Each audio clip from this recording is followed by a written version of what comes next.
should know. I have never really liked you at all. I cannot hide it anymore.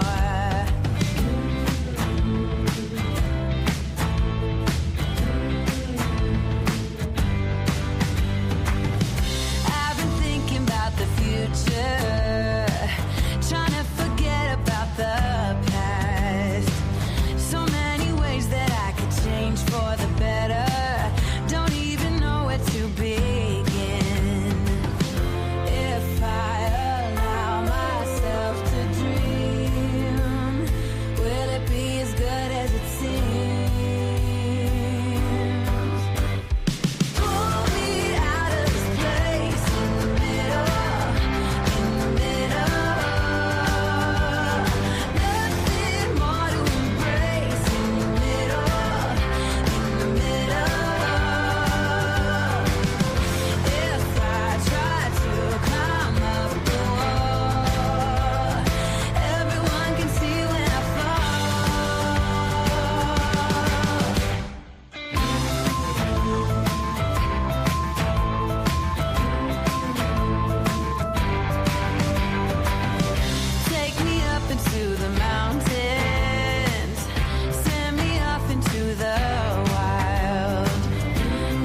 This is a true crime discussions channel.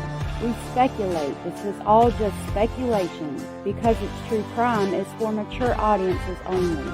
There will be no children allowed, no exceptions. Everything on this channel falls under fair use. Please remember to like, comment, subscribe, and share. It's free.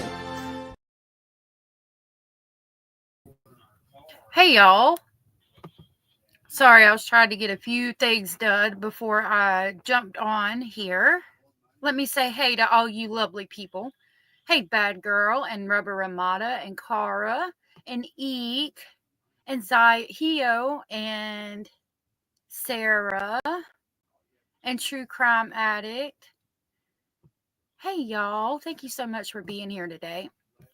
Hold on, let me clear my throat. All right. Today we're going to talk about mainly a missing adult out of Oregon. I have not watched all of the information about this. I kind of wanted to go over it with you guys so that we could get the story together. I am going to be taking notes. You can too if you would like to. That's up to you. The person who did this, okay, so I'm going to start by showing you his flyer. And then we're going to go over a stream that a lady called Duchess did. Her link is in the description box. And I'm going to ask you to please like and subscribe to her channel. She was able to speak to his parents. He is currently missing. And the more people that lay eyes on this flyer and know about this situation, the better possibility we have of bringing this young man home. So with that, oh, thank you. Zio dropped the link for Duchess in the channel in the chat box, excuse me. So we're going to go over her stream and we're going to talk about this situation. I really feel like we need to bring some attention to this and put some eyes on this. So again, please share this. If I can figure out, I should be able to like drop a link to the flyer in my description box. As long as I can figure out how to do that, I will do that. You can also screenshot it right now. So the flyer says that there's a missing adult. His name is Paul Flores from Chicos, Oregon. He's 40. He's 5'2". He's 210 pounds. So he's a short fella. He has tattoos. He's got full sleeves on both arms, Raiders insignia on chest, and he wears glasses. He has a history of head trauma, which means that makes this a purple alert. There's a van and a car here. I'm assuming it's going to tell us about that here.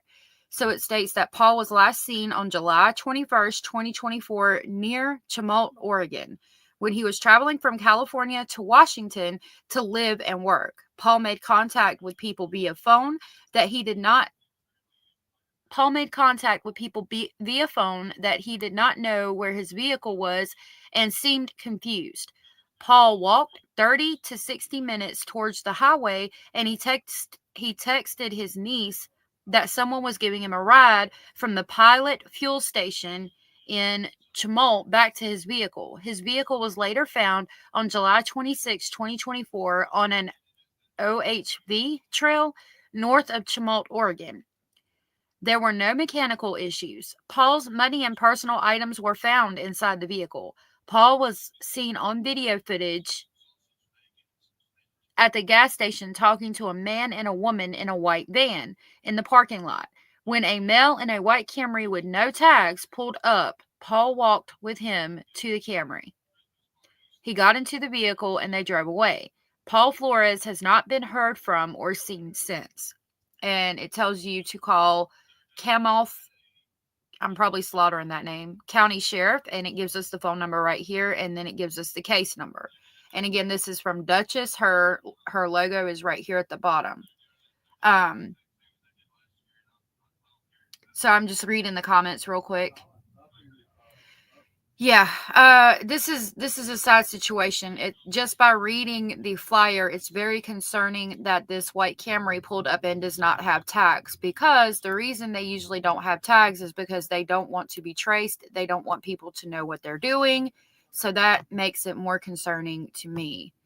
So again, please share that out as much as you can so we can get eyes on this. I'm going to ask, not that I think any of you would, but just to put it out here, there's going to be a conversation with his family members on this stream. Oh, hold on. Hold on just a minute. So, oh, I thought I subscribed to her already. His family members is going to be talking on this stream. And I would ask that you please not contact them. If you feel like you have valid information, please call the sheriff's office and the numbers that were listed on the flyer. Please do not contact them with your thoughts, opinions, and speculations. If you would like to share those, you can do that right here. So this is Duchess. She's Duchess for the Missing. This is her page.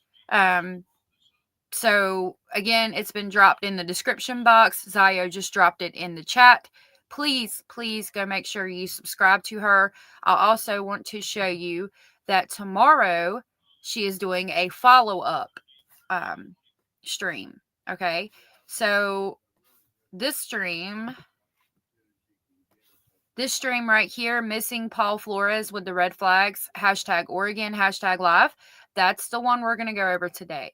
Tomorrow at 8:30 p.m. my time, she is going over a recap of Paul A. Flores with panel discussion. And she's got, again, the flyer like I have in mind.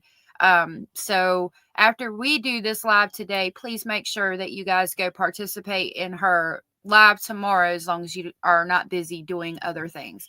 Hey, Queen Olive Ruth Ann, thank you so much for being here. Hey, Anders, I don't know if I said hey to you, love. I'm sorry.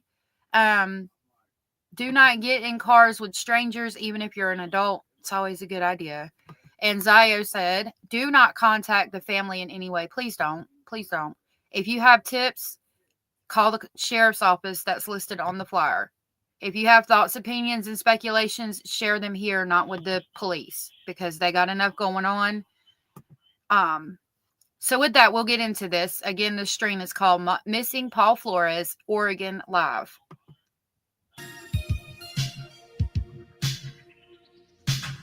Hold on a minute. Let me mute her music. Oh, no, I muted her. Okay. So we'll start here at the beginning. Buddy, my name is Duchess, and this is where we talk about true crime and missing cases. And I've missed you guys. It's been a while since I've been live, been handling real life, taking care of mom and dad, and it's been a hot minute. I've been needing to cover some cases, but there has been a lot. She has some family issues going on, so please keep Paul Flores in your prayers and his family. And if you wouldn't mind, please keep her in your prayers as well. I'm going to try to speed it up a little bit so we can get through it a little faster. If it's too fast or sounds weird, I will slow it back down. A lot going on, and my time has just been very limited. So I appreciate you guys joining me tonight. Now, in the South, we talk fast. So if that's too fast, please let me know so I can slow it down. Hey, Ava Slim. I don't think a lot of people have heard of this case. This man is currently missing. So we're going over Duchess talking to the parents. And again, please go subscribe to her.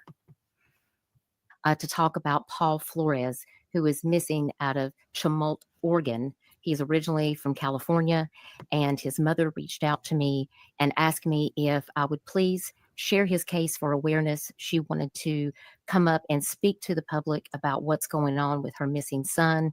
She did tell me that there are some people in the community in Oregon that are helping organize searches for Paul. I do believe they have a Facebook group, and you can find all of those links in the description of this video. So you can find the links to all that information when you go subscribe to her channel and look in the description box of this video. Please go subscribe to the Facebook groups and check that out so you can follow the case. And I'll make a community post after the live sharing that information as well. I'm also going to have to make a community post sharing the information that we talked about at the end of the live last time about the people in the mountains of North Carolina. My husband sent me that video, so we'll watch that at the very end, and I'm going to share that information as well. I just dropped the link to panel in the description or in the chat box. So if anybody wants to come up on panel, it is there. And I do hope that Sherry will be joining us here shortly, and she's going to come up on panel so she can tell us about Paul. And this is not Paul Flores from Kristen Smart's case. This is a different Paul Flores. And I saw Justice Jane ask that in the chat. So thanks, everybody, for taking a few minutes to join me. If you have to catch this on the replay, I just want to say thank you for catching this on the replay. If you're watching this in the future, please don't forget to hit the like button and share this out, because we are a channel here, and on this platform, we share factual information that can possibly help to bring a missing loved one home to their family. So thank you so much for everyone being here. I'm just going to go over and say hey to everybody in chat because I came on a little bit early. My time is kind of limited.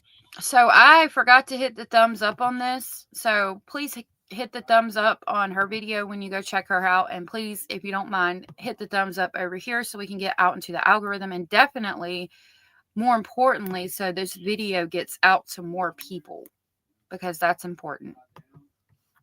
Limited this evening. I've got some things I've got to take care of with my parents, and I wanted to make sure that I gave Sherry the time to come up and talk to us about Paul and the circumstances involving his disappearance out west. Hey, Artic, thank you so much for being here. I know you've been busy. If you guys are not subbed up to Artic Fox True Crime, please make sure that you subscribe to his channel and like his videos and share those out. He's doing amazing work out here in this community. So thank you so much, Artic, for being here. Artic Fox does share a lot of missing people's information as well. If you guys want to look him up, or I'll drop it in the description box below after the live. Try me, bitch. Good to see you. How you doing? Hey, LFT. Thank you for being here. If you guys are not subbed up to LFT and the Decipher podcast, if one of the mods can drop their link, please make sure you're subbed up over there. I really appreciate y'all being here. And Chico Currupt Chronicles. Thanks for being here, Chico. It's another wonderful channel that's bringing awareness. Again, these are all great channels. If you guys are looking for other channels in this sector to go check out, and you haven't checked these channels out, they're all great channels that you guys can go check out. And as to what's going on in Tennessee, please make sure, mods, if you can drop Chico's link, that would be great. You want to make sure you're subbed up to Chico. Also, hey, Bo, good to see you. Good to see you always, Justice Jane. I hope that you are doing well. Hey, the beautiful Michelle Macklin, who is the orchestrator of this entire show we have over here. I give her all the credit. Hey, Darcy, thank you so much for being here. Hey, Chatty, hope you've been doing good. I've missed so many live streams this week. I've been consumed with my real life, and I have missed all the craziness going on. So if you haven't seen me around, I'm gonna skip ahead a little bit. I don't want to miss her going into the story, but we don't have to listen to her say hey to everybody. You guys got. I'm glad that I waited a minute so that you guys could get those other channels, because they're good channels too. And again, if you guys want to go subscribe to them, please do so. I will drop all of the links of the channels that she mentioned in my description box after the live. And Zio just dropped Chico's Currupt Chronicles link. Please go subscribe to them as well. It's good to see you. I hope the kitties are doing well. Hey, Taylor, good to see you. How are you? Yes. So she's about to get into the case. And again, Michelle Macklin just put on her screen, do not contact, dox, or harass anyone mentioned in this live stream. And again, I just want to reiterate that. Do not contact, dox, or harass anyone mentioned in this live stream, and please be respectful. Zio just also dropped Artic Fox. She's dropping links to these channels in the comment section, so please go sub up to them when you get a chance. To Paul Flores' mom. You know, she asked me to give her a place to share her story, and she deserves to be treated with dignity and respect, because these times are very difficult for families who are going through something like this. So I just want to tell you a little bit about Paul Flores and his case. Again, his mother reached out to me and asked me if I would be willing to share that story. And Brandon, I'm not in the mood. So you can just forget about it. Goodbye, sir. Thank you. Have a nice day. And bye, Brandon. Have a nice day. And, you know, you can hit the like or the dislike. Okay, so I'm going to go over here, and this is Paul's missing flyer that I'm sharing from Missing People in America. They are on Facebook, and this flyer shows Paul Flores. There's a couple of pictures on here, and he went missing in Chumult, Oregon, and that is actually near Bend, Oregon, in Klamath County, Oregon. He was last seen on July 21st of 2024. Paul is 40 years old. He's 5 feet tall and weighs 210 pounds. He was traveling from California to Washington, and his vehicle broke down in Chumult, Oregon on the Dallas, California highway portion of US 97. He walked 30 to 60 minutes to the nearest gas station. He texted his niece that someone was giving him a ride from the Pilot fuel station back to his vehicle. And his vehicle. Now, I mean, just think about, I mean, I'm sure all of us have gotten in a situation where our cars broke down on the side of the road and we had to walk to go get gas, or, you know, walk to the nearest gas station to try to get something. We all have phones, but, you know, I'm sure all of us have. I've been in a situation where even though I had a phone, I had to walk, et cetera, et cetera. So, I mean, just realize that this could happen to anybody. It could happen to any of us. So I just, you know, I want to, this happens, unfortunately, every day, every couple of seconds. I think in her intro, she says every 40 seconds somebody goes missing in the United States or in the world. I don't know which one, but it's astonishing how many people go missing and are never heard from and are never seen again. And nobody even knows they're missing. That's why I wanted to do this. I just want to help put the word out. And I wanted to hear what his parents have to say. But I mean, we can all relate to having, you know, a car breakdown and having to walk to the gas station. And the last thing you would think is that somebody would go missing during a time when they're just trying to get some help, you know, and it's a scary situation to be in. Hey, Zio, and thank you for coming up. I appreciate you being here. Yeah, good morning. Happy Sunday, everybody. Happy Sunday, everybody. Anders, Brandon was somebody in her chat that she just wasn't going to deal with. So I was just playing around when I said bye-bye, Brandon. The person wasn't over here. Vehicle was later found on July the 26th of 2024 on a forest road north of Chumult, Oregon. And this is a picture of Paul's vehicle, this SUV here. And when his vehicle was discovered, this is the actual picture of it out here in this forest. I understand there is a lot of homeless camps in this area. So there would have been a couple of homeless camps out in this area. And as you can see, I mean, there isn't anything out here. Of course, when the family heard this story, the way that it was explained to me was it seemed like maybe Paul might have ran out of gas. Maybe he had some type of car trouble, which is the reason why he was hitchhiking a ride back into town. But when they discovered his vehicle, I was told by his mother that his car had a full tank of gas and that the car did not have any mechanical problems. That's really interesting and scary. And I'm wondering, I don't understand why it's in the woods like this. That's scary too. So, I mean, just going on the information I've been given, because I like to go over these streams with you guys, and get the information just like you guys are. I'm wondering if maybe it was out of gas and then somebody came with gas, put gas in it and moved it after that, would be my question right now that I'm having. There are he had to trust a random stranger, and again, we've all been in that situation, and it's scary, and I feel really bad for this young man. And then Rubber said there are crazy people in this world. There are, and it's a scary place, especially So the Go ahead. flyer that you read said the information that it said, but the actual missing flyer from the missing people in America said that he walked 30 to 60 minutes to the nearest gas station, that he texted his niece that someone was giving him a ride from the Yeah, pilot fuel station back to his vehicle, and then they yeah, found his vehicle right there off. So that's so weird. Like, did they get like a 5 gallon, 5 gallons of gas? But if it was full, that's what, 15, at least 13 gallons of gas. They wouldn't have yeah, carried that many gas cans. I'm yeah. interested That to is see what weird. happens next. Me too, because now that you're saying that, and I can share this. I'll pull this one back up. But that is weird now that you're saying that, and I appreciate you bringing that up. Hold on, let's look at this other one. The missing people in America flyer, she said, was on Facebook. So I think she sent me this one in my email. So I think this one is the actual missing person flyer. And it stated he had right here history of head trauma. So Oh, what Yeah, which is also scary. It makes it worse. Like, did he think something was wrong with the car and it wasn't? I don't know. Um the thing that upsets me most when I read this flyer is that this car picked him up and there was no license plate on it. Like, why are you rolling around with no license plate? What are you doing that you don't want to be traced? That's concerning to me. that's very scary. Well, hopefully his mama has a little bit more insight for us. Yes. So I'll pull that back up. Yeah, that is weird though. Like, for a full tank of gas, you ain't carrying that much gas back.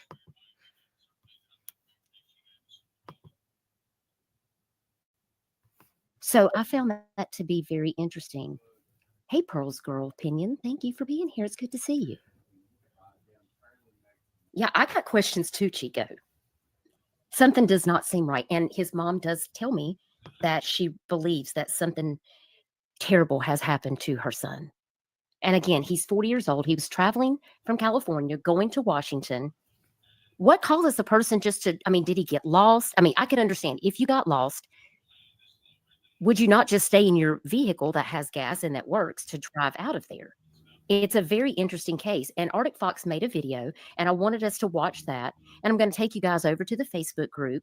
And then when Sherry is able to come up, I want her to kind of walk us through some of that information, and maybe she can answer some of these questions, because I've got questions and I have a feeling. I do too. Now she stated she's going to play a video from Arctic Fox, and again, I will drop his link in the description box. If he was lost, like, okay, putting myself in the shoes of this person, if I was lost and let's say my phone wasn't picking up service, I would try to walk to where I could pick up service, maybe. But I still don't understand why you wouldn't drive the car to go until you got service. And it's concerning that there was no mechanical issues and it's a full tank of gas. I don't. It's All of this is very weird and concerning to me. I again have to question the flyer that we just saw stating he has head trauma. Like, did he think that maybe something was wrong that really wasn't? And how did it end up in the woods? Feeling that the chat's going to have some questions too. It's very, very interesting. Oh, we have a guest. Hang on one second. Hello. Hello. How are you doing, Arctic? So this is Arctic Fox True Crime. Zio dropped his link in the description box earlier. You guys can scroll up to get that. I can't access my lives while I'm live for whatever reason. And I will drop his link in the description box after the live. I'm doing all right. Yeah, I've got a lot of questions on this one because from my understanding, there was not anything wrong with the vehicle. They were actually able to drive it off from the scene where it was found. And there's video of him getting into a vehicle with someone at the gas station, I believe. The question is, and I wasn't able to get a clear answer, were they able to get a tag number or anything off of the vehicle that he was seen getting into? Yeah, and from what I understand, I have not been able to receive any information that someone has a tag number. And I do have this post right here, this was also shared by his mother in the Oregon Missing Persons Alerts on Facebook. And of course, now there is a Facebook group. You can find those links in the description of this video if you guys want to go over there and check that out. His mother posts here, and this was back in, I guess, July, when all of this, in August, when all of this was kind of unfolding. This post says the van is possible from Grants Pass, and they've got the tag number on the van right here, 698 PQS. They frequent the area, but they say not the day that her son went missing. The girl you see is small. She has curly hair. The guy looks white or Hispanic. Please help us find out who they are. Ask who the guy in the Toyota Camry, possibly 2017, is, and where he took my son, please. My son is extremely. So are they saying that these people in the white van, like, that's my van and that's my tag number, and I live in the area, but I didn't go there that day? Well, then who did? And you have to know who had your van, because, I mean, obviously it's your van, like you gave them the keys or something. So who the hell's driving your van around, ma'am and sir? Number one. And again, number two, I go back to the fact that it didn't have a tag on it, because again, why are you rolling around without no tag? Well, you're doing some nefarious shit and you don't want anybody to be able to trace you, is my thought on that.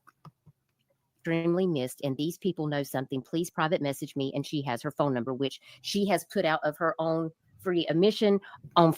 Do not contact these people again.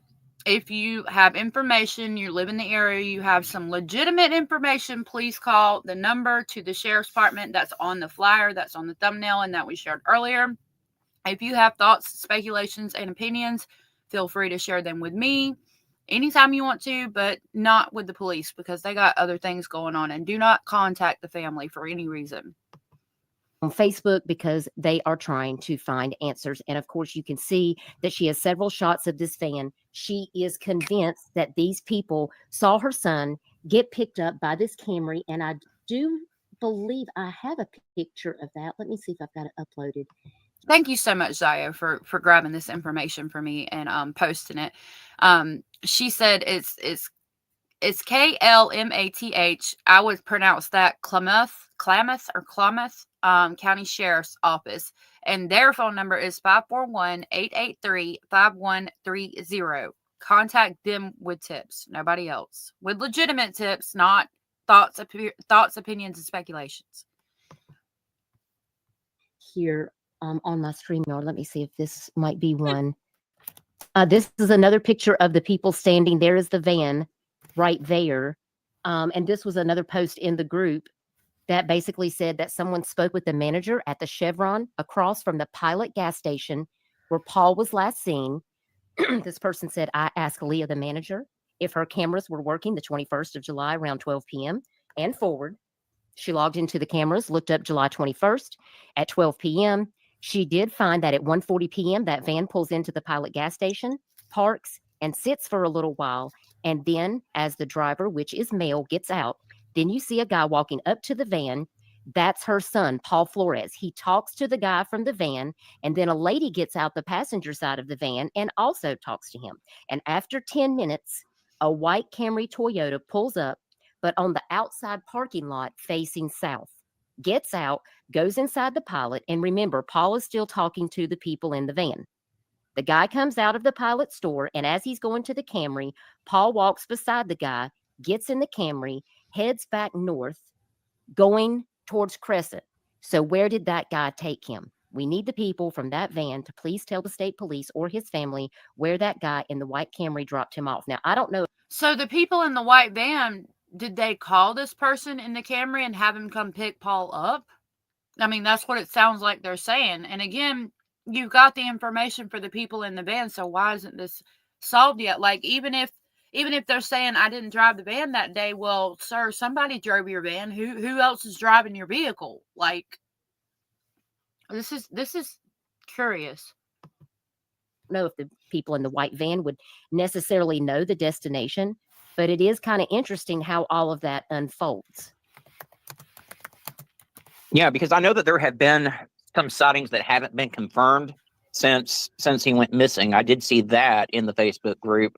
I just, have they identified the driver of the Camry? I haven't seen where the driver's even been No. identified. No. And I've not seen where they have actually. And I don't think they're going to be able to without a tag number. The only way they would be able to know who drove the Camry is by if they could somehow zoom in on the VIN number, which I highly doubt. If there's no tag, they're not going to be able to find out who drove the Camry unless the people in the van called the people in the Camry to come pick him up and take him somewhere. And if so, again, I mean, you've got the information for the van. If those people say they weren't driving it that day, well, I'm sorry, who's got the keys to your vehicle and who else could it be? Found this actual Camry. And, the mother did mention to me that she has these suspicions about what she thinks may have happened. I mean, Paul is 40 years old. I did ask if there was anyone that he may have been having an argument with, was he possibly had been in any recent altercations? And these are questions that I felt may be very important. If you are in the California, Washington, Oregon area and can share Paul Flores' flyer out, I do believe that his mother did tell me in this Facebook group, which the link is in the description. If you guys want to go up there, I think they have about 300 people in that group. They have been going out there and doing searches. His mother has taken time off of work to go out there and search for her son, along with family members. I've just got so many questions. I do too. I want to know if they've done any type of forensic analysis. Did they find his phone? Did they look at who he may have been talking to prior to going missing? Yeah, I've got questions about that as well. All great questions.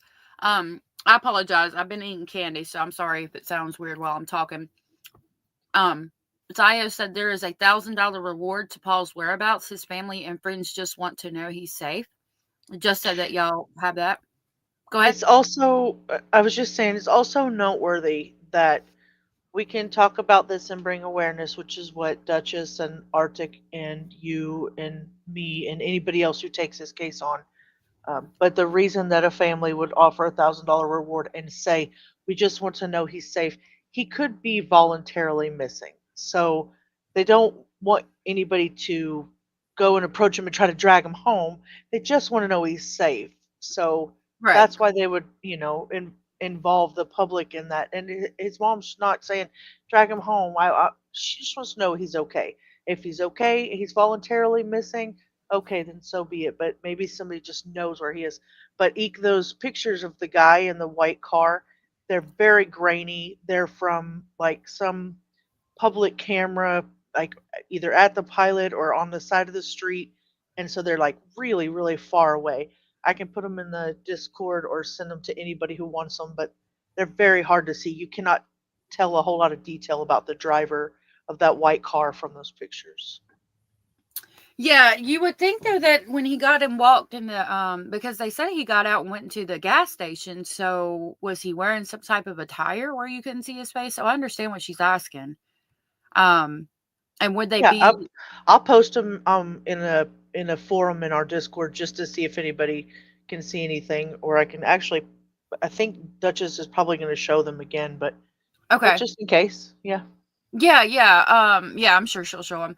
And Bad Girl says, are they sure the van couple wasn't meeting him instead of a stranger meeting? Well, to go in that aspect and the aspect of voluntarily missing, like Zio said, my question would be, why there? Like, he's traveling from California to Washington, and in Oregon he has an issue. Like, why in Oregon? Why not in California or Washington where he was going? If he was meeting, like, he wouldn't have known anybody in that area that I know of. Like, you would think he wouldn't unless he had a friend there or something. But again, if he had a friend there and was like going to meet up with him, then he would have told somebody he was going to meet up with him. It seems to me that his car, just for whatever reason, he got out of his car and he walked, and he didn't know anybody in the area from what it sounds like, and disappeared halfway between his trip from California to Washington state. So that would be my issue with either voluntarily missing or him knowing somebody that was there personally. Makes perfect sense to me. Yeah. Right, exactly. Hey, Sally Mae. Hi, Trixie. Sally Mae, don't forget to send me an email, love, so I can send your Tumblr to you, because I've got 2 Tumblrs going out this week. So I got to go Oh, back. hey Trixie. I was like, where's Trixie? I didn't even see you. Um okay. I'm sorry, Jenny. All right. UPS tomorrow. So if you want me to send you that, please email me because I want to get that to you, darling. And I hope you're doing good. Hey, Nash24. Hey, Kate the Gray. Good to see you. Thank you for being here. Hey, Okie Crime News. Hope you're doing good. Thanks for being here. Hey, the good Nunya. I appreciate you coming in to show support. I do hope that she gets answers. Hey, the 5 Canes. I will send you the flyer on Facebook. I sure will. And it is also on my Facebook page. You can also download it from my Facebook page. I'm over there, Duchess Discussions. The mods can drop my Facebook link. You guys can pick it up over there as well. But I will send that to you if you will please share that out for her. This is the latitude and longitude of the last area where he was seen. You can see this is off of the Dallas, California Highway 97 right here. And apparently this is that pilot travel station right here off of 97 where he was taken to from, he walked 20 to 30 minutes to get this ride. But the question is, what actually caused that to happen? Because if you're lost in the woods, it seems like you would just turn your vehicle around. So something feels off with this story. Absolutely does. And his destination apparently wasn't Oregon. He was actually headed to Washington. And I just feel like he may have ran into somebody nefarious. What if this was a robbery or I don't know, were drugs involved?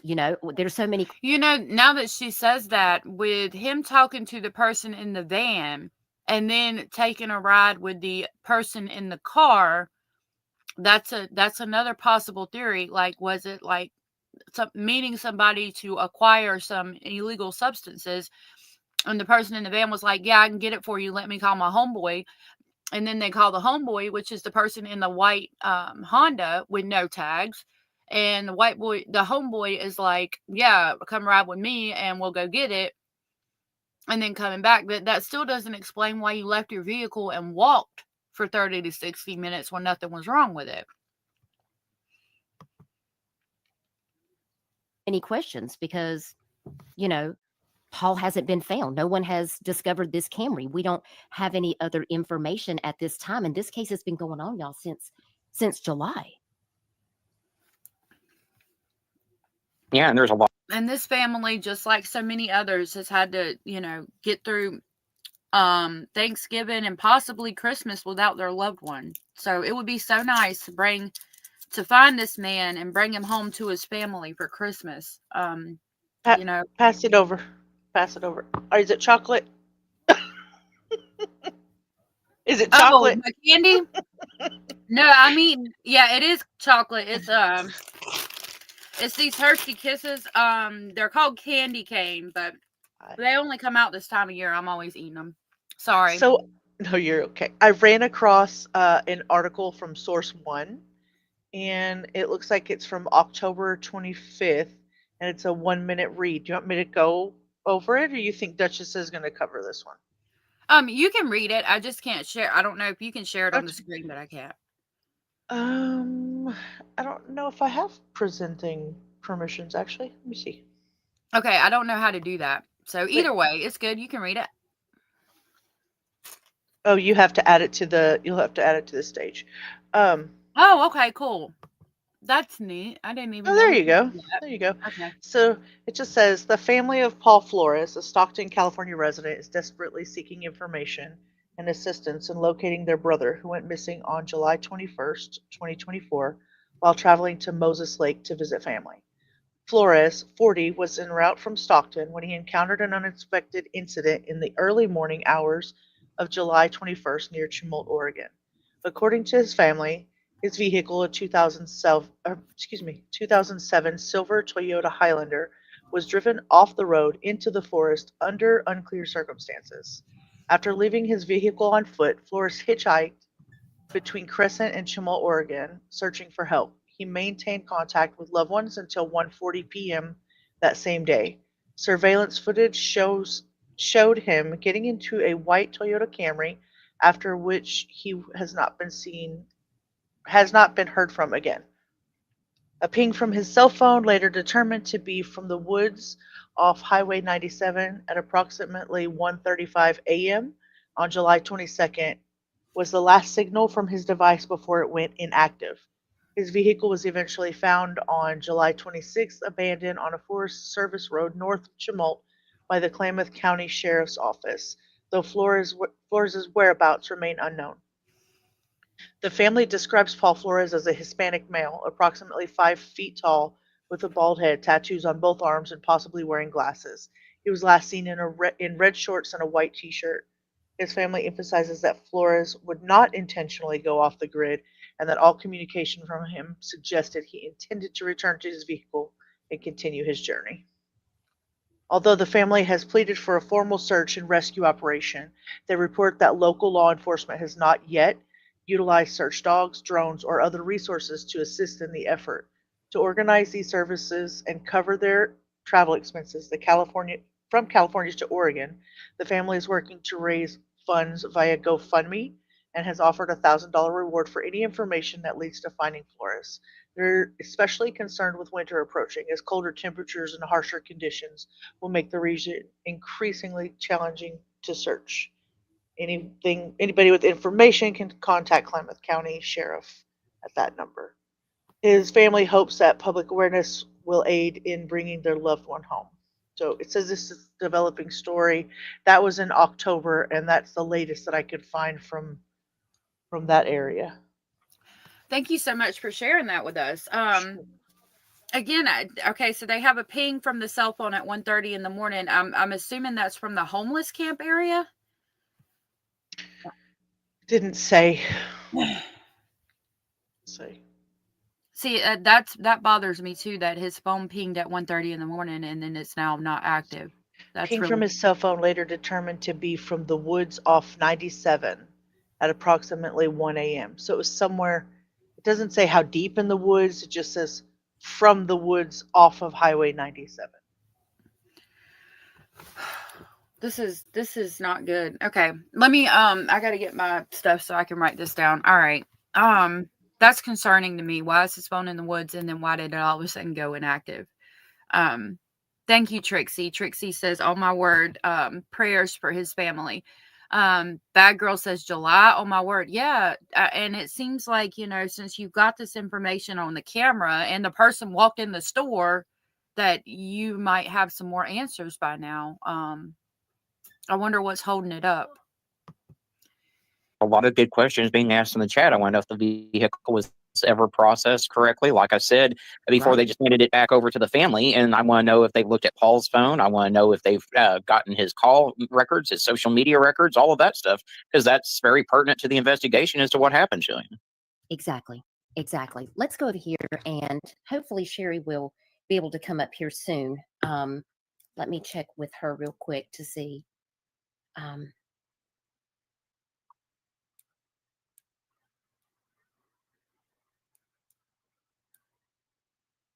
want to make sure she's got the link.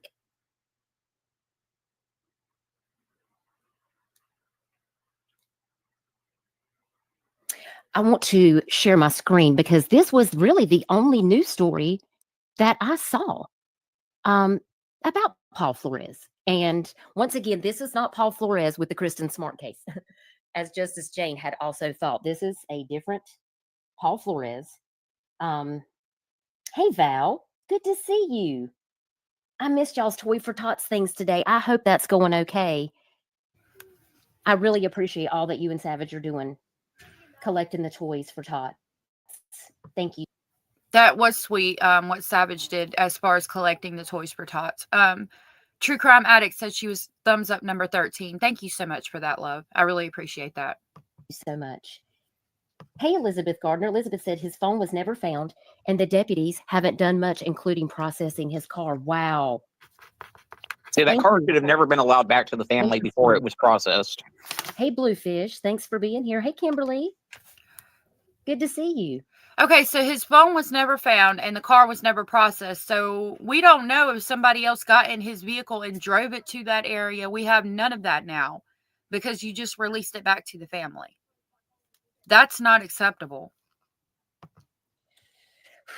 See, Darcy, that's what I'm saying. Could the white van have followed the car and they are involved also? See, I have questions.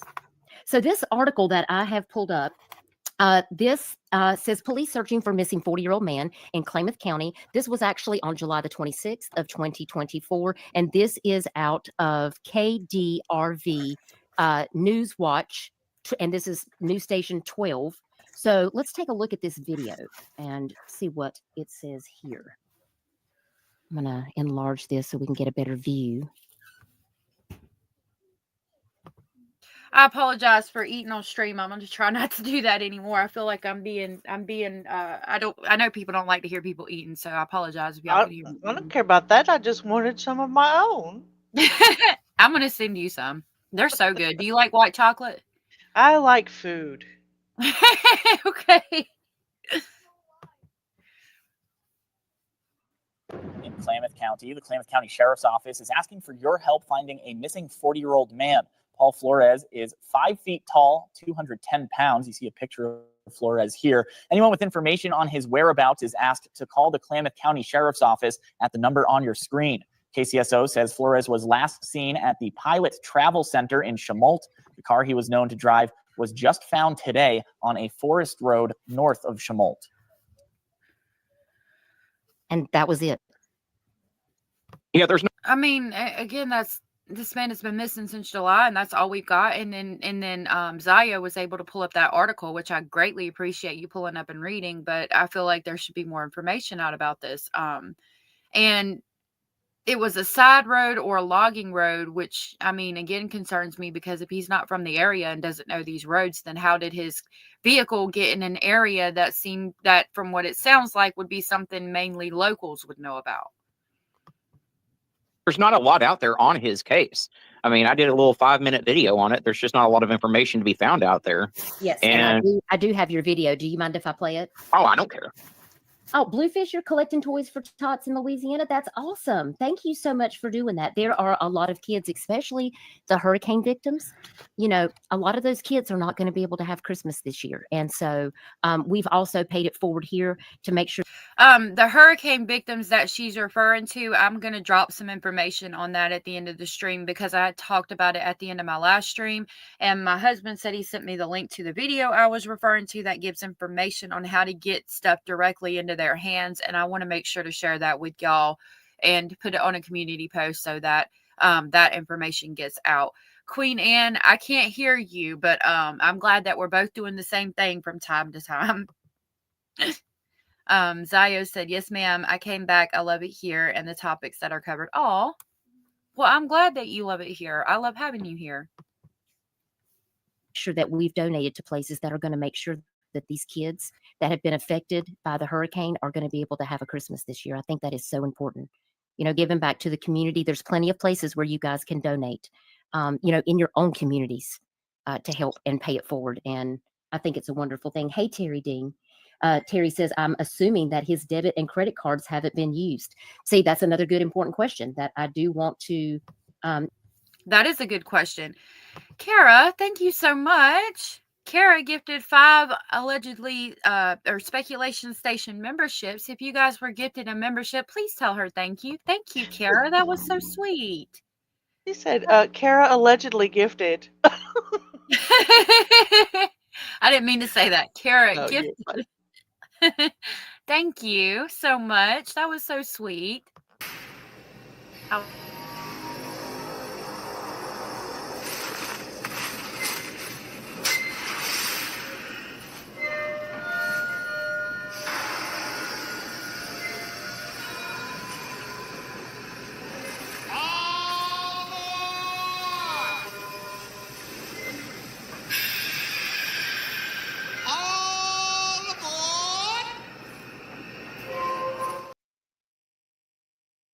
Thank you so much, Kara. That was so very sweet of you. I really appreciate that. Yeah, allegedly gifted. You allegedly gifted. Thank you. So back to this. Somebody in the chat asked Duchess and Artic True Fox if somebody. Oh, wait a minute. Hold on. Oh, Queen Olive. Thank you so much for becoming a member. You're so awesome. Thank you. You got new emojis and little badges now. So that's awesome. Thank you for becoming a member. That's so awesome of you. Thank you. And thank you again, Kara. So Duchess left off on talking about somebody had asked if somebody in the comment sections had asked about his credit cards and debit cards if they had been used. And so I think she's saying that that's another good question that she would like to know the answer to as well. And I question if the police have pulled that information. Queen Olive, you're a member. You became a member and you were a member for a month. That's awesome. And she said I was gifted the first month. So thank you for being a member for a month. I've actually got to do more badges. I think I have 2 right now, but I need to put some more in there. Thank you so much. And thank you for sharing your milestone with us today. So it looks like the families, of course, we know the last date of contact was, it says July 21st, 2024, and the NamUs was created for him on November 14th of 2024. The what was? The NamUs, the missing persons, National Missing and Unidentified Persons System, the NamUs. Yeah. So he wasn't even entered into it until November, and he went missing in July. November the 14th. That's curious. So have the police done anything to try to find this young man until before November? It says there are no signs of foul play around the vehicle, so they may not have done a whole lot at the scene. Like Arctic says, there's just not a lot of information around the case just yet, unfortunately. Wow. That's very concerning. Yeah. Thank you for sharing that. To ask Sherry. I think these are, extremely, extremely important questions. So let's watch Artic's video, and I'm going to check in with Sherry and see if she's ready to come up, and we'll get this information from Artic right now. So let me go over here and we'll play this.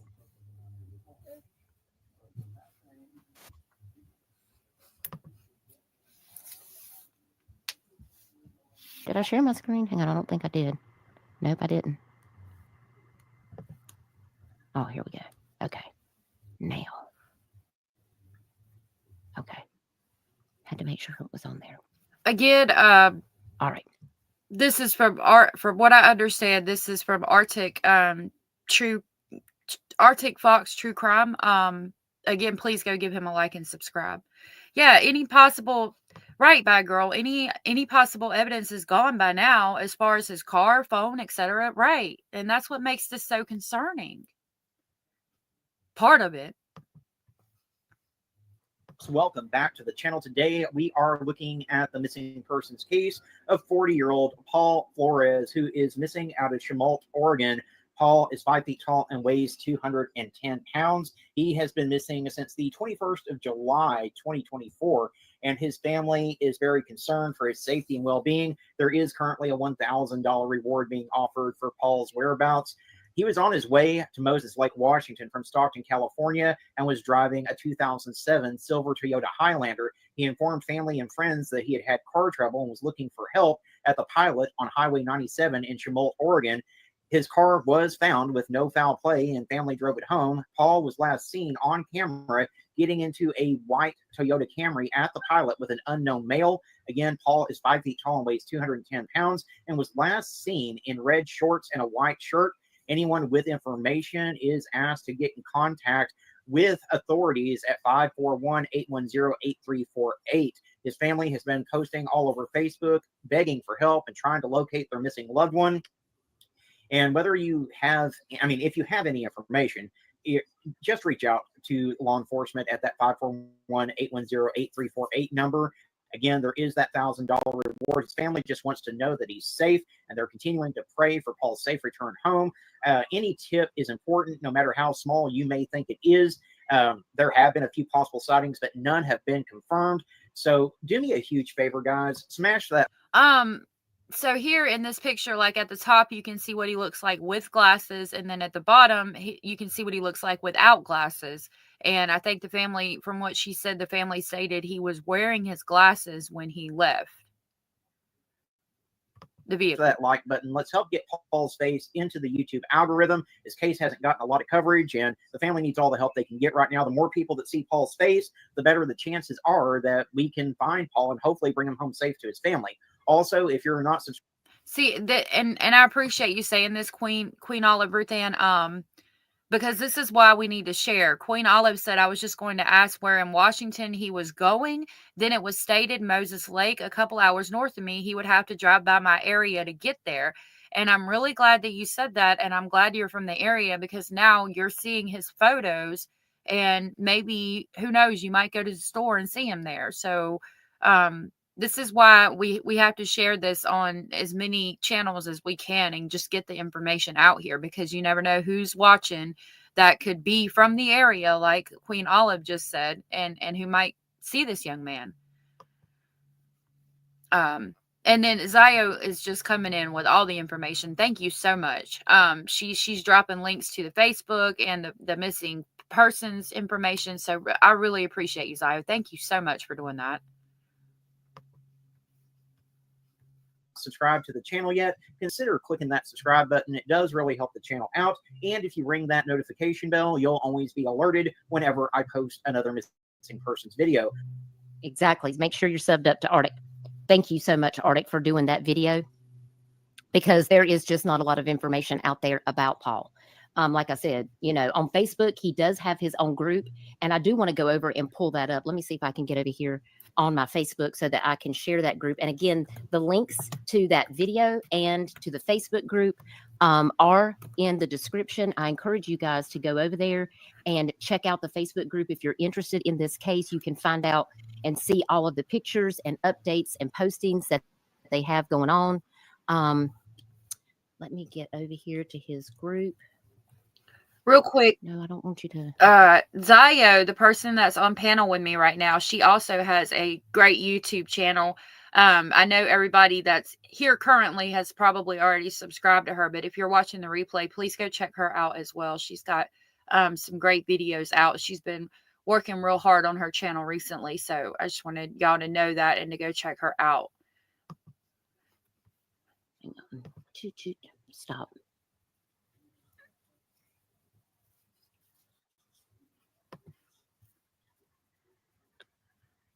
Let me see here. Hold on just a minute. Trying to see if I can get logged in here. Just the cotton pick a minute. Hold on just the cotton pick a minute. Hold, please. Oh, well, don't say that. Lord, I'd have to choke you. It doesn't want to let me in for some reason. It's got me locked out. It's got me locked out. Duchess is just a cute little voice. So She makes me want to take her home. I don't know why it won't let me in. It's being Yeah, difficult. she's from South Carolina, I think. It's that southern accent. Facebook wouldn't be Facebook any other way. I know. Well, I mean, it's always something, isn't it? Damage. Mm-hmm. I cannot. My son said, we were talking about spaghetti. We were having spaghetti, and the other day he said, Let me see here. he said, I'm going to make some more spaghetti. And he said it's so like accurate. And I said, it's called sketty. No, Pamela, I don't think he was estranged from family because he had been in contact with his family right up till he went missing. So, I said it's sketty, and they say, what's another one? Syrup. They say syrup, and I said it's syrup. You're from the South. It's syrup, and it's sketty, and it's sandwich. They're saying it proper.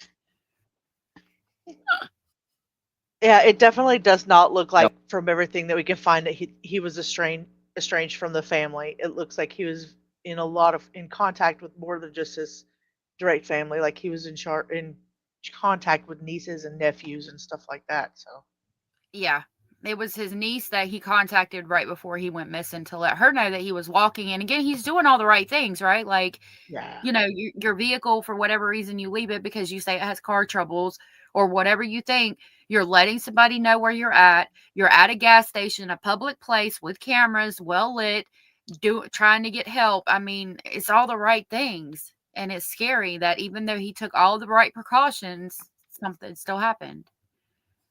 And they said what he left his cell phone and his money, his wallet, stuff like that was actually in the vehicle. Yeah, that's weird to me. I don't understand why you would leave all that and walk to a gas station, but okay. I mean, again, that would go to like, are you meeting somebody and you don't want that stuff on you? But again, who would he know from the area if he was traveling through, not traveling Well, to? if he was pinging at the gas station and then pinging at the car on the way back, my assumption is he took it with him and then something happened when he got back to the vehicle. Oh, okay. Okay. So I might have missed that part. Okay. Unless I'm confused, and you guys can tell me that, but that's what it seemed like. Yeah. Yep. And Yeah, that's, yeah, exactly, Kara. Like taken back to the car and told to leave everything there. Yeah, that makes sense. yep. Okay. Yeah, Elizabeth says he's really close with his family. Okay, we'll do it from this. Let me look here. Okay, so this is what the group looks like. Help find Paul Flores missing from Chemult, Oregon. There's 331 members. And you can see all the different posts that they have in here. And this will basically walk you through. There's a lot of pictures, people posting how they've been going out and searching. They've got Artic's video posted in here. These different pictures that they have been sent. Like there's the post that I showed you guys about the van that I read out loud. Apparently this was a very interesting post on September the 9th. Somebody sent this picture to his mom, and apparently a scammer said they were holding something for leverage as a get out of jail free card, and says that this is her son and to hurry before it's lit up. So if there's been a fire, this could be, and Rogue River sounds about right. I can't believe they would be moving a body around like that if this is the case. They wanted $2,700 not to destroy this. My Whatever God. this is. I hate that. I mean, and it could be just a scam. I don't know why people would do things like that. She What said is it? scammers, like you SOBs. Looks like just Yeah. a pile of wood, like if he was underneath that pile of wood and they started on fire or something. I don't know. I'm looking for that particular post. It might have been taken down since then. That's pathetic. It is. If it is a scam, and she stated that it was, that's just sick. And I hope karma gets them right in the ass. I agree. I don't know why you would do that. Like, what do you get out of doing stuff like that? I don't. So it says on here the van is possibly from Grants Pass with a license plate of 698 PQS. So if anybody's from that area, that white van has a 698 PQS license plate possibly. Yeah, and they said that they're familiar. They frequent the area, but they weren't there that day. And I'm like, well, the hell you weren't. You're on camera. I mean, are you letting other people drive your vehicle? And if so, who? And why were they there that day? I need to talk to them. Jeez. And I do hope that she was able to call law enforcement. See, it just doesn't seem to me like law enforcement is taking this case as seriously as they need to. They didn't process the car. It doesn't sound like they've done anything in trying to pull the phone records. And we see that way too often in way too many of these cases. We all know the first 24 to 48 hours are the most critical in any missing persons case. And here, they just released the car to the family, it sounds like, without any fingerprinting, no testing to see if there were any fluids in the car or anything like that. Yeah, and that's another thing that makes me sick. Why didn't you do forensics on the vehicle before you gave it back? The post to this picture says, "Not sure I should have posted this, but this what a scammer said. They was holding for leverage a get out of jail free card, but says this my son and to hurry before it's lit up. So if there's been a fire, this could be and Rogue River sounds about right. I can't believe they would be moving a body around like that if this is the case. I believe in karma, so whomever responsible has literally wronged the wrong mother. Asking for $2,700. And then somebody said it, so I'm wondering if you ever got something back from any authority about this picture and message. How are you sure it's a scam? And it doesn't say the rest. Yeah, and that particular post itself looks like it's gone from his mom's Facebook. So Mm. And that car should have been treated as a crime scene. Absolutely. Right. Now, cherries for you. not necessarily. If they That didn't is find you're Paul's mom. any foul play, they wouldn't have.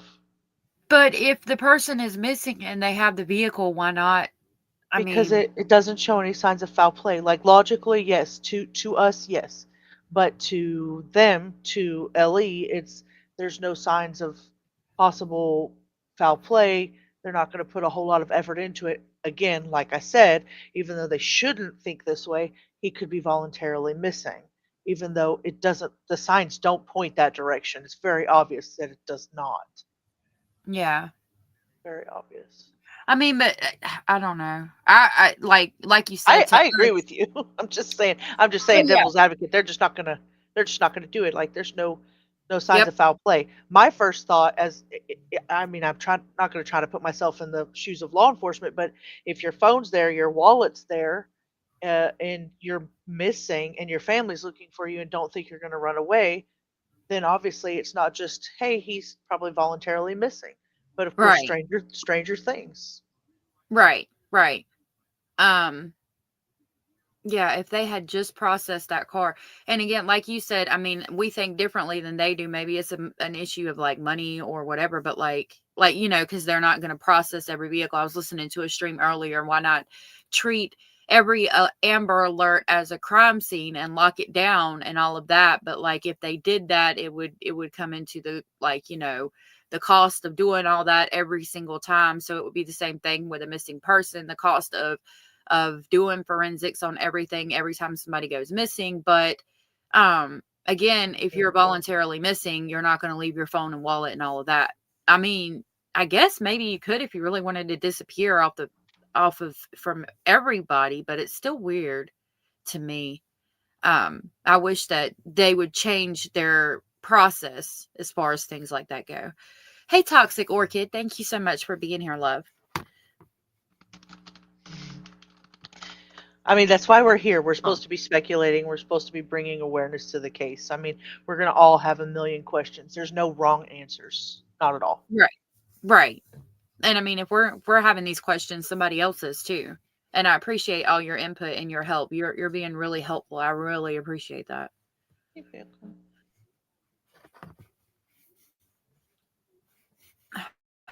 I thought I pushed play. I did. That's you, right?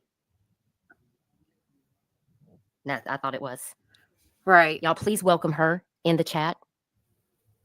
Are you able to click the link? Were you able to try to get in, or it wasn't working for you?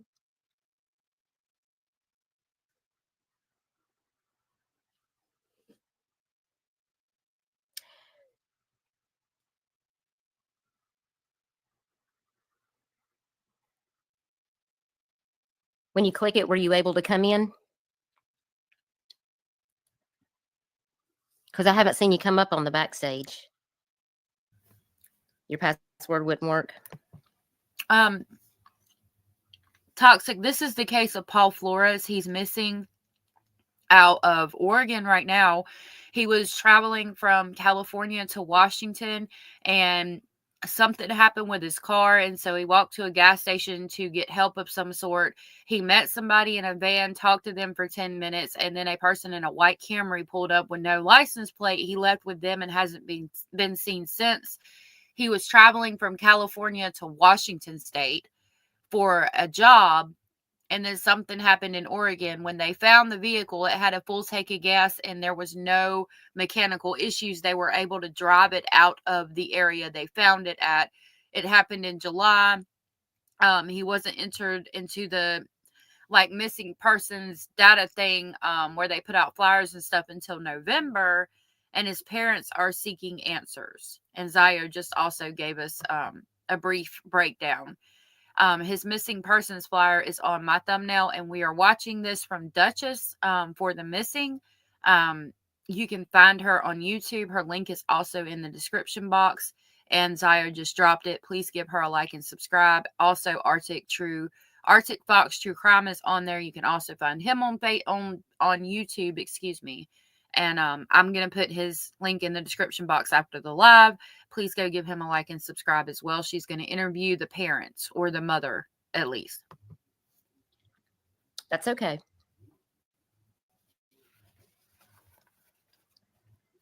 Hey, Lot 209, thank you for being here. They say detectives cannot do anything due to him willingly getting into the Camry. Well, I mean, he is a grown man, you know, but it's hard to really understand like what was actually going on, you know, and I think that's what makes it very difficult. And he could have gone into the Camry willingly with someone that he didn't know had nefarious intent. That does happen. Yes. So. Like, could he have been robbed? Could something have happened to him? You know, that's why I had asked, you know, did he have any personal issues or beef with anyone? You know, I mean, and again, it makes me wonder if the plan was to rob him, because he was talking to the van for like 10 minutes before the Camry pulled up. It seems to me like a person in the van was like, hey, I can get this or do this or whatever, and talked him into it in the 10-minute period. And he was like, my homeboy is going to come pick you up and take you over there to get this or to do this or whatever. So he gets in the Camry and drives off and goes thinking that he's going to do something, whatever, and then something nefarious happens. But if it was a robbery, I would think all of his stuff would not have been found in the vehicle. So that again makes me think something like y'all said, he got back to the vehicle and then something happened. But not a robbery, because the money was there. He lived in California, but he was headed to Washington. Was there a particular destination that he had? Were you going to say something, Zio? I'm not familiar with Klamath County or any of the areas out there in Oregon. I'm wondering, because I'm looking through some of the forums here, and it looks like they're trying to put a list together of all of the missing people and the dates that they disappeared around Highway 97. So I'm wondering if this is a trouble area, like in general. So Yeah. are there a lot of people going missing in the area? And what have the circumstances been around that? It would probably be really good to try to at least start some research there. Because Yeah. as noted, somebody in the, even in the chat said, there's lots of serial unalivers around the areas that nobody even talks about, that we don't even know about. So putting together some kind of a timeline of people who might have vanished around the I-5 or the 97 around that area, or people who live close to that area, maybe we could find something a little more telling. What scares me about this, the Pacific Northwest has such dense and huge forests. Yep. That if foul play happened, the chances of them finding him is slim. Yeah, I don't disagree. Yeah, I'm writing that down because I think that's a great idea. I don't know whether, I mean, it might not help find him necessarily, but it's something that I think should be looked into. If there are a ton of people that are going missing and not just him, it's like this is just one case out of how many that it could be. Right. How many other people all the way from the bottom of Cali all the way to the top of Washington are just gone missing in the last 8, maybe 10 months, that are in maybe that adult range between 30s and 45. Maybe there's something to that. Yep. Great question to ask, and something we should look into. I wrote it down because that's a great thing, question to ask, in theory, to look into. You were reading the comment earlier from Kara, and Kara said, what scares me about this, the Pacific Northwest has such dense and huge forest that if foul play happened, the chances of them finding him are slim. And then Toxic said, oh, that's something that needs to be looked into. Absolutely. yeah, bad girl, this is really sad, and I'm hoping that his family gets answers. And please say a prayer for them, or you know, whatever your higher power may be. Please ask this that this parents have some you know, comfort. Say a prayer for them and that he's found, please.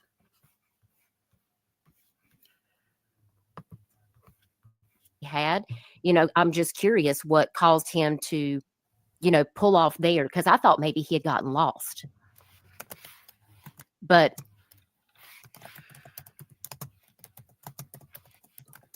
lot 209, let me go down here. The car was already contaminated when pulling the vehicle out of the forest area, and detective and police went through the vehicle and searched, but they did not, do forensics or find anything that they needed to investigate. It seems like they would have done all that before they let the family take custody of the vehicle.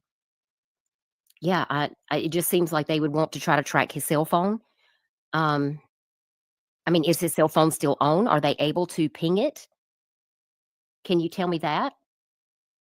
I mean, I feel like these are all important things. I know that you did tell me, Cherries, that you guys have been out there searching. And I think you did also tell me that in the Facebook group, you guys had a GoFundMe for people that wanted to help support you guys hiring a private investigator to try to help with the case. Is that still going on as well?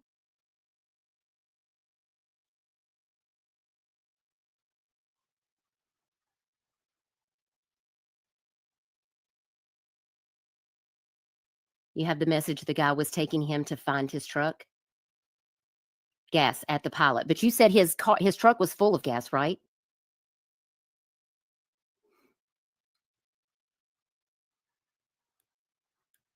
Yeah, he was traveling north to Washington from California, the good Nunya. He was going to Moses Lake, Washington to be with his kids. Okay. Yeah. I thought that's what it said. He was going from California. Okay, so that's different. If he was going from California to Moses Lake, Washington to be with his kids, then this is an area that he has more than likely traveled before. So therefore, is it somebody that he does personally know in the area? Because if he travels that area and has done so before or repeatedly, which I would assume if that's where his kids are and he was living in California, that it's been done before. Is it somebody he knows from the area? Has he ever lived in the area? Does he have friends on Facebook or in any kind of social media in the area? Because I thought it was for work, which would not be, I mean, that would tell me you wouldn't be traveling that, back and forth that much, it would seem to me. Not as much as if your kids were up in that area. California to Washington. It's pretty far off the road, Elizabeth. The phone has been dead since July 22nd. Thank you, Elizabeth Gardner. I appreciate y'all being here. The 5 Kane said, are Elizabeth and Cherries related? Cherries, you'd have to answer that for me, darling. Yeah, mine too. Dutchie, you've got your notes in front of you. They'll probably be easier for you. Yeah, I'll give you the timeline. What I have, and it's also posted in the description of the video if you want to go over there and take a look at that as well. And I've got it right here in front of me. If you'll hang on one second, I've just got to get to I've got 10 things. I've got 10 tabs open. Hang on a minute. And I'll also put his flyer up here too, because that has a lot of his information on there. So his clothes and wallet were still in the vehicle, so he didn't have any money with him in order to, I mean, if he did leave of his own accord, doesn't sound like he did, because he wouldn't have left his money behind like that. Right, exactly. I just wanted to... And absolutely right. So knowing, like, again, the police knowing that his wallet was in the vehicle and he left his money behind and still didn't process the vehicle, I don't like that. Get to... Okay, so... he was last seen on July 21st of 2024 in Chemult, Oregon, and he's from Stockton, California. The case number, there is 24-236343. The detective's name is Deputy Golden, and he has a contact number. Paul is 40 years old. He's 5 feet 2 inches tall, weighs 210 pounds. He has sleeve tattoos, family on his hand, and a Raiders logo on his chest. He was last seen in a white t-shirt and red shorts. He was seen on the 21st at 2:09 p.m. getting into a white Toyota Camry with an unknown male in Chemult, Oregon. He was stuck in Chemult looking for help after he had car trouble supposedly early that morning. But the family later found out that there was no problems with the vehicle when they recovered the vehicle a couple days later. He was traveling from Stockton, California to Moses Lake, Washington, and he has not been in contact with his family or friends since. So I found a small interesting post that appears to be Now, somebody close to him, maybe his girlfriend. I'm not 100% sure. But it reads, "We are still searching for Paul Flores," and this came from November the 1st around 7 p.m. And it says, "All right, people, since I read some comments, it seems that comprehension is a factor, so I hope this time it's clear. While in Chemult, Oregon, I spoke with a manager at Chevron across from the Pilot gas station where Paul was last seen. I asked redacted the manager if her cameras were working the 21st of July around 12 p.m. and forward. So she logged into the cameras, looked up July 21st from 12 p.m. She did find at 1:40 p.m. that van pulls into the Pilot gas station, parks and sits for a little while. Then as the driver, which is a male, gets out, then you see a guy walking up to the van, and it's my son, Paul Flores. He talks to the guy. Okay, so it's not the girlfriend, it's the mom. Then you see a guy walking up to the van. It's my son, Paul Flores. He talks to the guy. A lady gets out from the passenger side, also talks to them.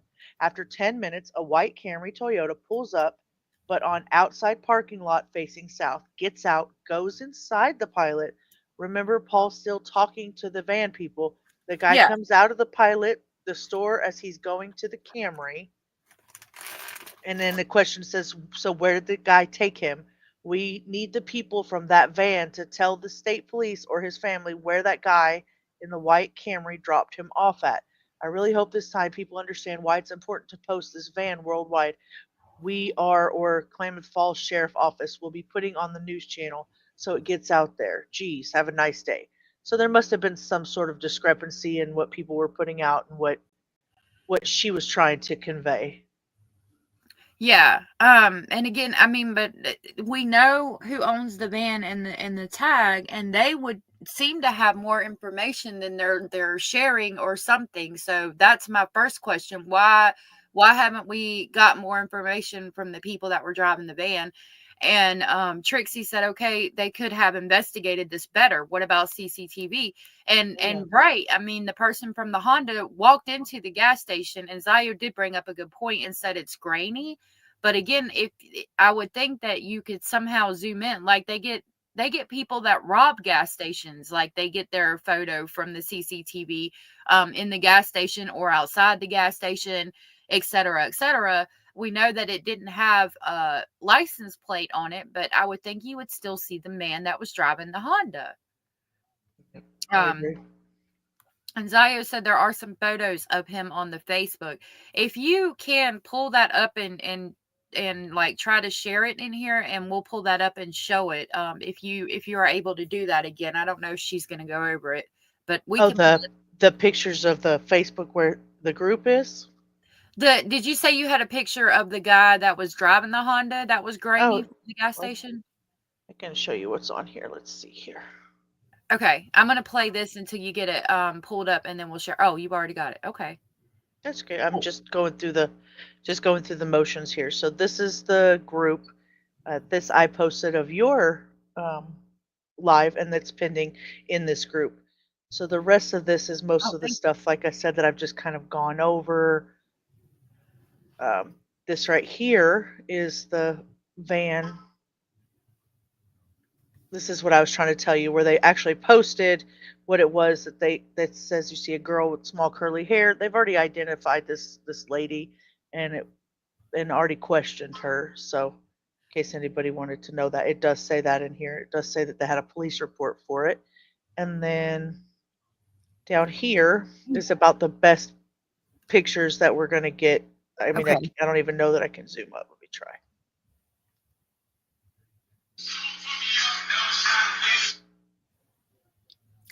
Babe, can you grab that? So you can see them talking. Yeah, they're standing in front of each other. There's right there.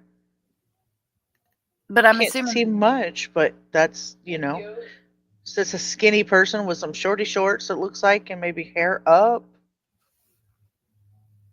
And then a person with maybe some flip flops, not tennis shoes. I can't tell. It looks like they're also in shorts. They look skinny, look little. If he was only 5 feet tall, I guess that could be.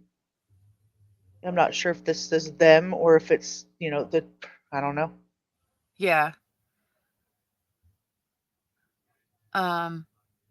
Thank you for that. Yeah. I'll keep looking around and see what I can find. But Okay, cool. Thank you for that. I appreciate that. of course. And Trixie said, yeah, but there are other cameras. They could have checked to see the route. Yeah, I'm with you. And they didn't process the Agreed. vehicle. Like, that's the other biggest thing for me. They didn't process the vehicle. And you know that he didn't leave willingly because his money's in there. And I mean, if you were trying to disappear, maybe you would leave your phone, but not actual cold hard cash. Supposedly, he pinned his location in Chemolt and Crescent, on that last Sunday, but no one had heard from him, ever since then. And Sidebar, Bad Girl says, just an FYI, Canadian rapist and unaliver denied parole for the 4th time, Paul Bernardo. Thank you for that information. the post that I had also talked about from the Facebook group stated that someone had spoke with the manager at the Chevron, which was across from that Pilot gas station. And I do believe I have this right here. This is the Pilot Travel Center right here on 97. And they talked to Leah, the manager, to ask if her cameras were working on the 21st of July around 12 p.m. and forward. She logged in, looked up the 21st from 12 p.m., and did find that at 1:40 p.m. that the van pulls into the Pilot gas station, parks, sits for a little while, and then the driver, which is male, gets out, and you see a guy walking up to the van, and that is where Cherries says, "That is my son, Paul Flores." He talks to the guy, and then a lady gets out from the passenger side of the van and talks to them. And after 10 minutes, a white Camry Toyota pulls up, but on the outside parking lot facing south, gets out, goes inside the Pilot, and remember, her son Paul is still talking to the people in that white van. And I'm going to share that picture of the van again. Let me get back up here and get that picture. This is the white van. The guy comes out of the Pilot store that was driving the Camry, and as he's going to the Camry, Paul starts walking beside that guy, and he gets into the Camry with him and head back north, going toward Crescent. And they don't know where this guy took him to, because obviously he didn't take him back to his vehicle. And they want the people in that van to please tell the state police or his family where this guy may have dropped him off at, and they want to get in touch with the people in this van, or have them to get in touch with the Klamath County Sheriff's Office. I mean, and again, it goes back to what Trixie said. But yeah, but there are other cameras they could have checked to see the route, right? Like why didn't we check to see the route where the Honda went and what happened from there? And the van, right here in the post that's on the screen, the van is possible from Grants Pass. It gives the license plate number. They frequent the area, but say not day son went missing. So you've got all this. Why don't we have this already? Why don't the police have this already? Why is this man still like, you should have this information already. You should have the CCTV footage to check the route where the white Honda went and have this case solved, have some answers for this family. I don't understand that. Why we don't have this. Well, there's no reason why the sheriff's office couldn't get in contact with people in that van if they wanted to. They have a tag number and everything. All they have to do is run the plates and go contact them. Cherry said at the Crescent Cutoff. See, great minds think alike. Road. Sounds like I need to Google map this to know where I'm talking about, because I'm not familiar with Oregon. Hey, nonsense. Thanks for being here. Who reported the car trouble before the car was found? Now, from what I was told, Cherries can comment in the chat, but I do believe someone said that he texted his niece. Cherries, can you confirm exactly how you guys were first alerted that Paul was having difficulties with his vehicle? And LFT says StreamYards have been acting up recently. Some have had luck joining by clicking the link from chat. I don't know if that'll help. Yeah, I can try to do that.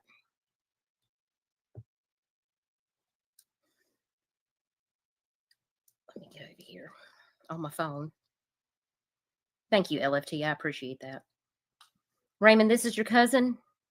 I'm so very sorry. You guys are in our thoughts and prayers. If there's anything that we can do, that's why I wanted to make sure that I wanted Cherries to have her opportunity to be able to tell us any information, because I wanted there to be, I wanted people to hear it from you. You're his mom, and I wanted you to be able to share that factual information. And you guys can find all of Paul's information on my YouTube community wall post.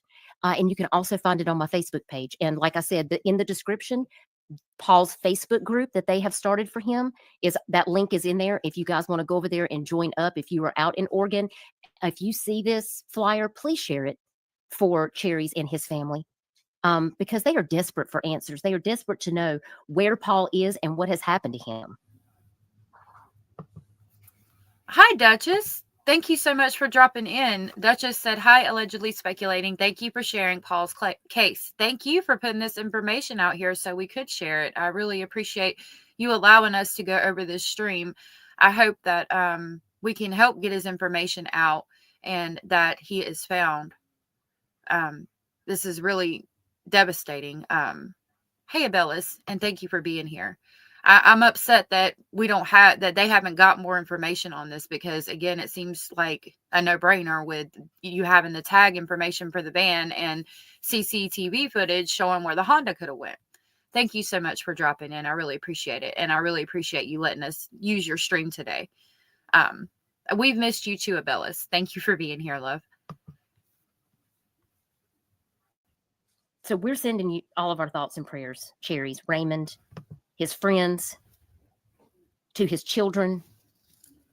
I know you must be devastated not having any answers.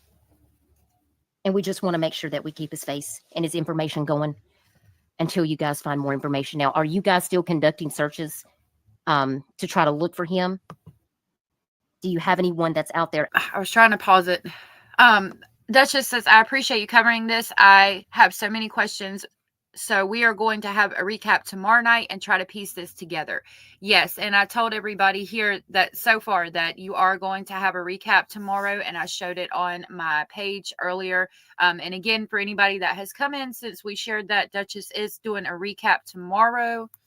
Let me see if I don't know if it'll show up if I just exit this. I wanted to show you guys what the thumbnail looks like. I did it earlier. I think I should be able to come back. We're at 47:41. She is doing a recap tomorrow. My computer takes a second. So I do want everybody that's in my channel to please go over, and I will be there as well.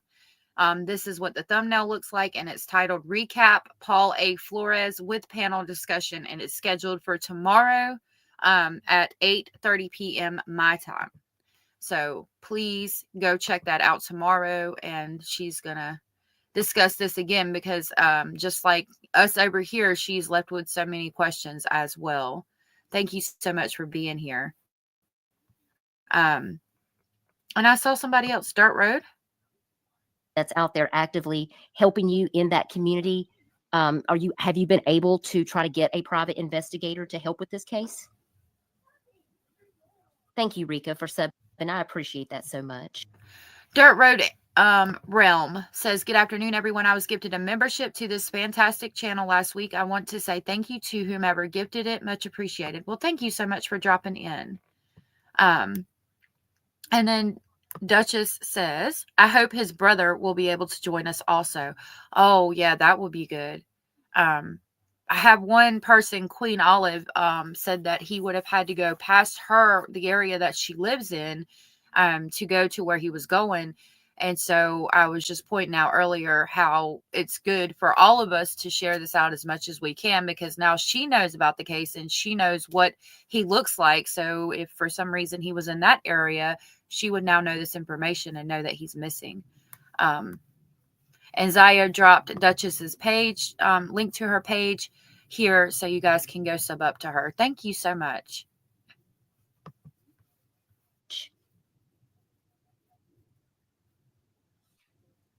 He called you at 8:30 and said he didn't know where his car was.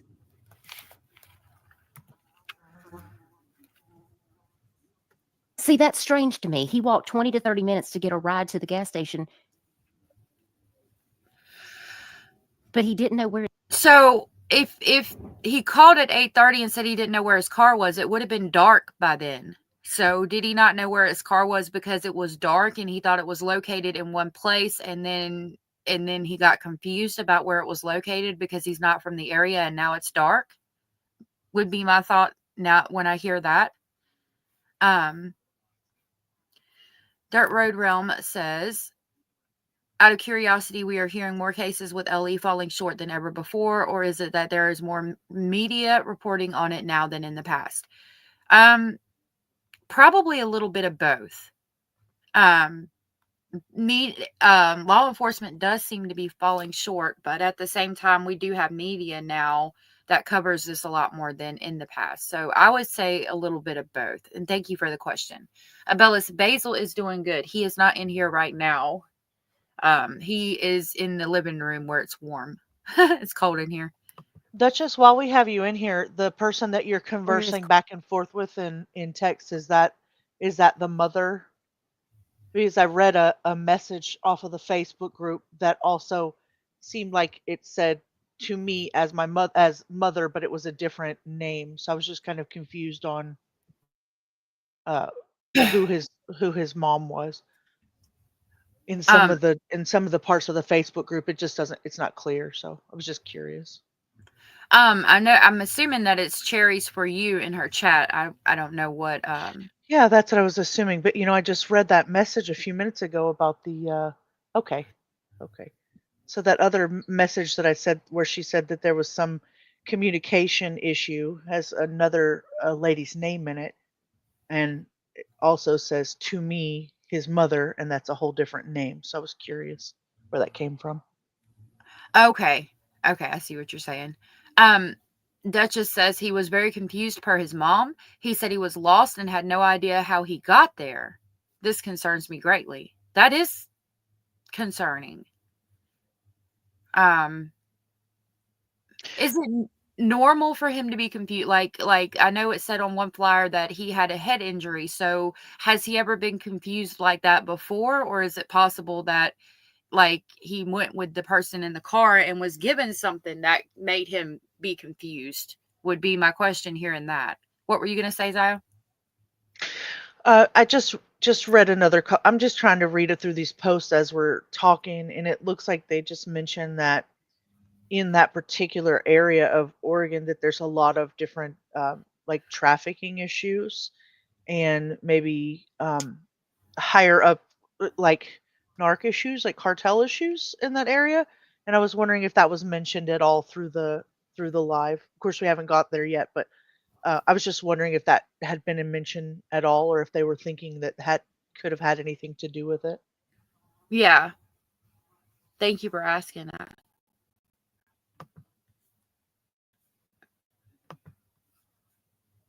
His car was?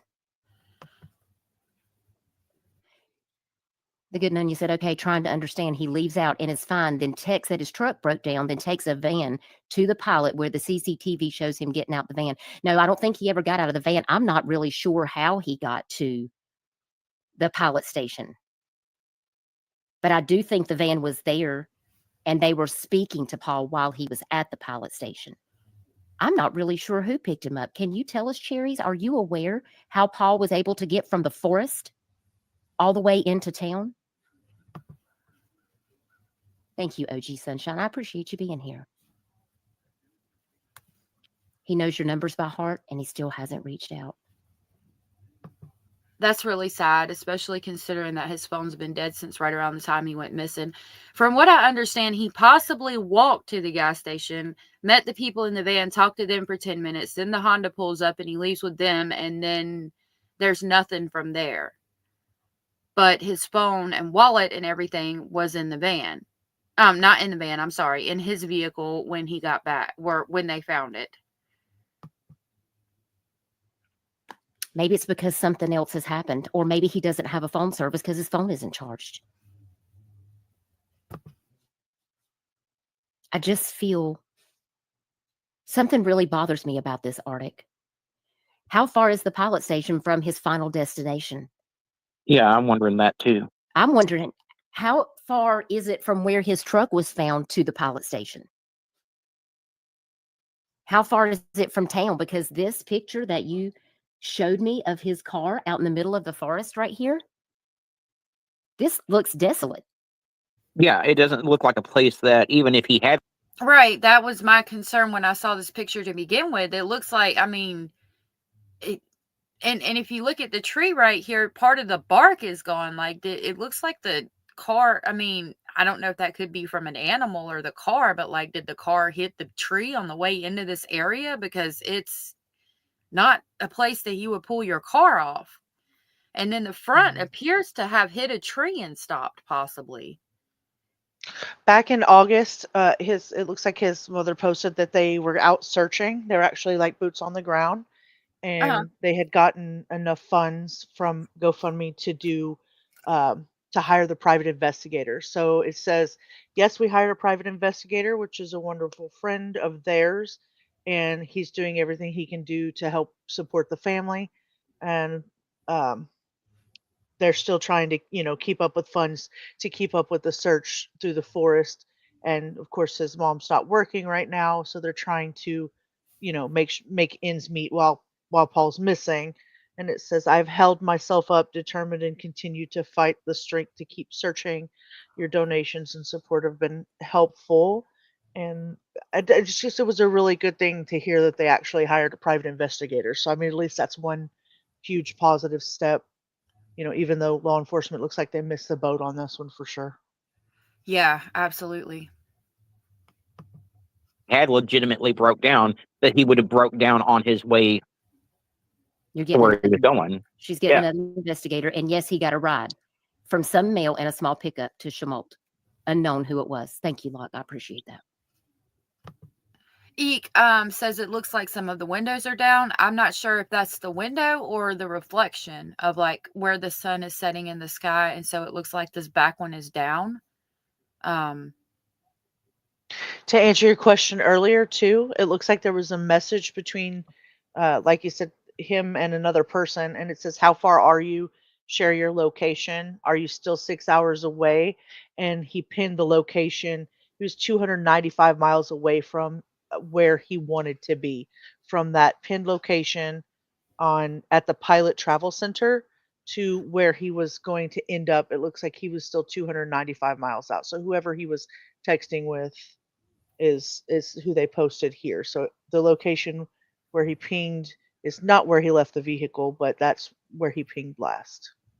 That was at the Pilot. So I'm not sure if the phone was in there or not. I'm not sure if we heard that, if the phone was actually in the vehicle or not. I thought I had read that, but I could be wrong. I could be wrong. Okay. So, I mean, if he took his phone with him, I would think that he would be coming right back. Duchess said, I was told by locals this area has increased gang activity, cartel, and human rug trafficking. Paul has been previously incarcerated. Also to note, is that why LE isn't looking for him?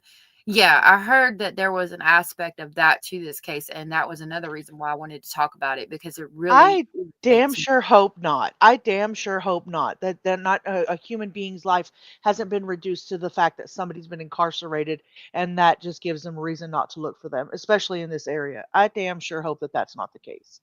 If But it if is, it if is so, because I hope not too, but they look at SMEX workers or ladies of the night, people who have rug issues and all of that. They look down on them and they don't search for them like they should, and it irritates the crap out of me because I that's once lived. pathetic. I was once lived a very dangerous lifestyle as well, and it's not right. People, they need, those are the people you need to be giving more attention to. They need more help, not passing it off. Not less. Yeah, not Right, less. They're not disposable just because they've taken a different, a different turn in life than we have.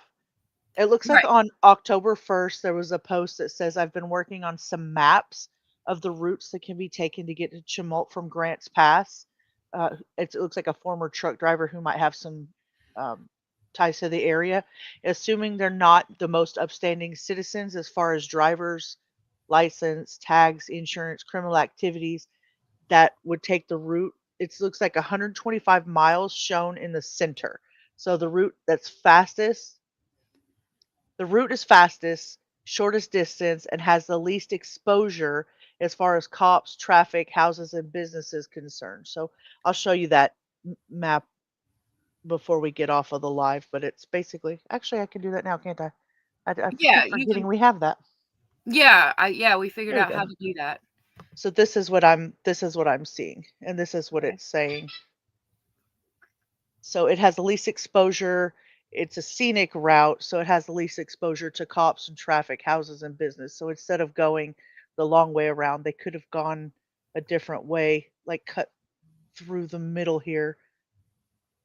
Grants Pass is right there. Chemult is right there. Looks like 125 miles in between. Yeah, and he would take the shortest route more than likely. And it says, bear in mind, just because a vehicle is listed as being owned by someone in a certain town doesn't mean that they still live there.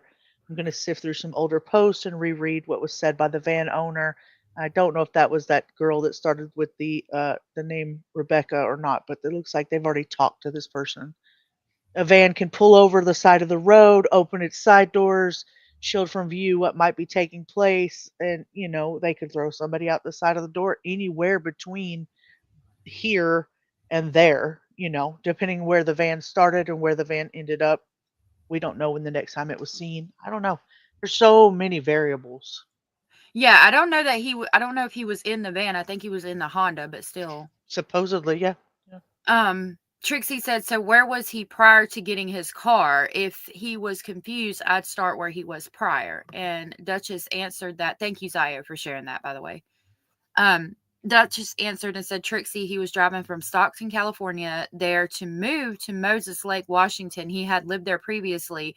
I don't know Vince. His brother has the phone records for us to review tomorrow.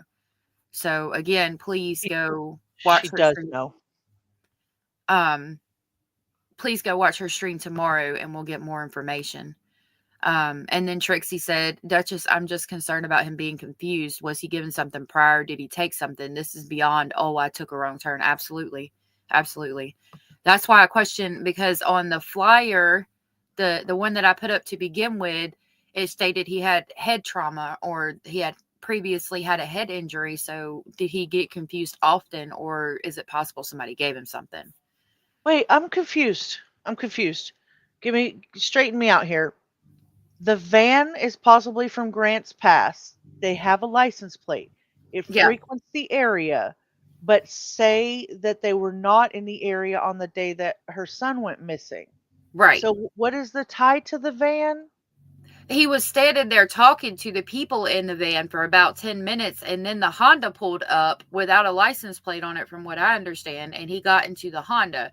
So So I'm how like, could they not be in the area the day her son went missing? right, That and makes no sense. why are you saying that? Like, if you weren't driving the van, but the van is there with your license plate on it, then who did you give the keys to your vehicle to and let them drive? Why don't we have more information on that? Why haven't the police figured that out yet? I don't understand that. Because you have the license plate, you have the owner of the van, and they're saying they weren't there. Well, who the hell was there? And who the hell did you let drive your vehicle? And who do they know in a Honda that they're calling to give this man a ride? Because that's what it seems like to me Yeah. that Why are happened. you denying you're on camera? Why are you denying you were in the area? Right. Duchess says, Trixie, that was my main question. Did he meet someone, run into someone nefarious? His family said he didn't use rugs, so it's hard to know. Okay. Thank you for that. Thank you for all the information, everybody.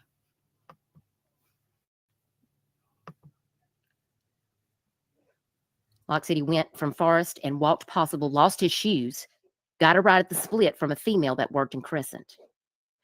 Okay, I'll tell you what we're going to do. Let me do this. I'm going to pull up Google Earth because I need to know all the things, okay? I need to know all the things. I'm no Gray Hughes, y'all, but I need to look at this for myself because I have to have an understanding of what exactly we're looking at here. Bellis, I'm sorry I didn't see your comment, love. Bellis said, did he maybe have a medical issue, diabetes, stroke, etc.? And then Duchess said, Bellis, I do know he was on antidepressants and was leaving California because he wanted to get away from a recent relationship that ended badly, according to his mom. I wonder, I mean, that person wouldn't have done anything like all the way up in Oregon either. I wouldn't think. I would hope not.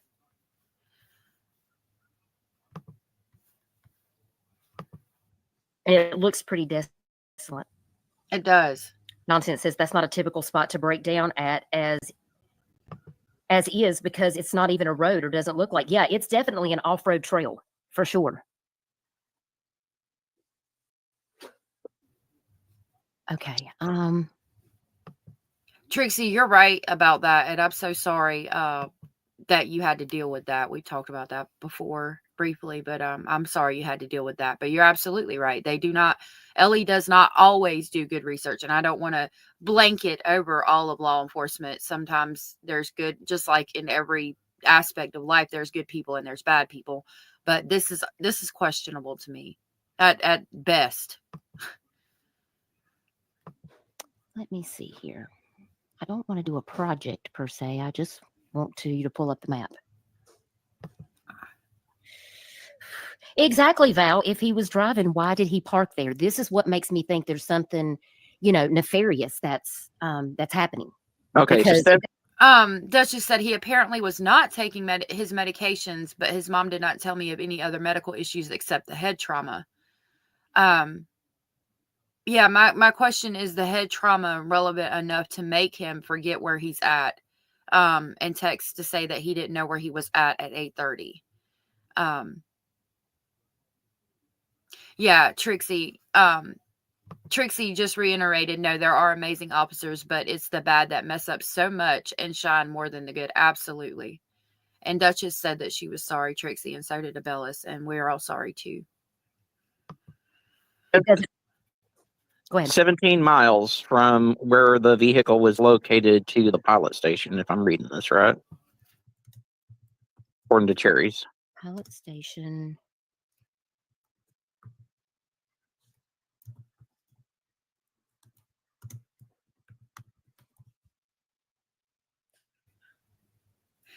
And I mean, to talk about the location of the vehicle, just that in general, why wouldn't you do testing on that? Because again, is it the Pilot Travel Center 133 in Chemult? That's not normal for the car to be like that. So I don't understand how you saw that. And we're just like, oh, well, we're just going to give it back to the family. We're not going to test anything or do anything, even though this person's missing and we found the vehicle like this. Like, what?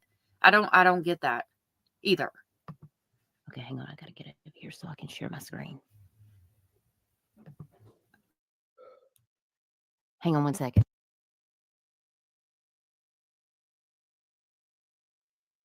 So one of the posters say, Okay. I say everyone, Let's and I go mean over here. everyone. They wanted you guys to start, calling and harassing police. Don't do that unless you have a clue or a something you want to tell them, a tip.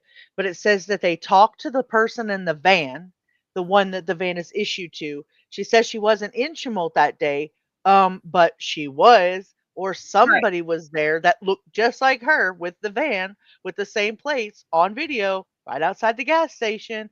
So why aren't people talking about this? There's proof and nobody's questioning this lady or anything else. So it says, I researched the lady that owns the van and lives in Grant Pass. She says she's not the girl in the photo footage, that the girl in the photo footage appears younger, and that the lady that owns the van is an older woman who is larger. And it says, I also obtained an address that used Google Earth to look at it, and the van's there, zoomed in. It's not the van in the photo footage either. I was given the information. Apparently, they've given the information to Paul's mom, and that they're not going to post any more information or screenshots about the van. It doesn't dispel that for me because it's Facebook and it's just a contributor on Facebook, so we don't know the facts of the situation. But it does lead me to believe that somebody's asking questions somewhere.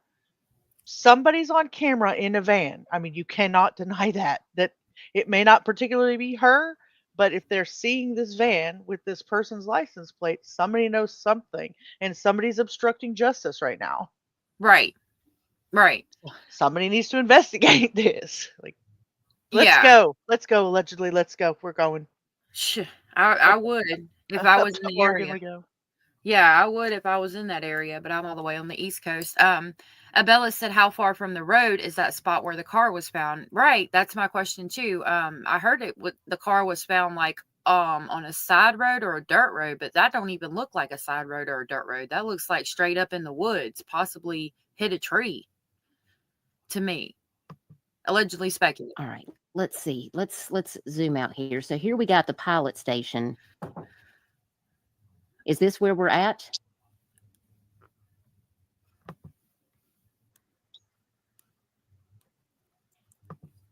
Is this the right one?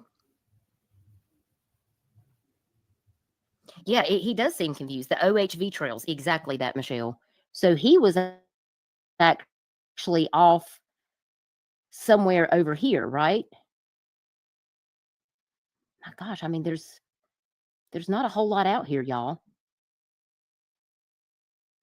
That's exactly right. There is nothing out there. I mean, here's Crescent. Where exactly were these trails at? That you're not sharing your screen. So I'm not sharing my screen. Hang on, I think I'm gonna have to reshare the right one. Duchess said, 100% it seems these people would want to come forward and give information. Right. And then Abella says, Duchess, yes, it's just weird. And then Duchess said the car was found on an off-road trail. Okay. I gotta share my entire screen. Okay, here we go. Let me take this banner down.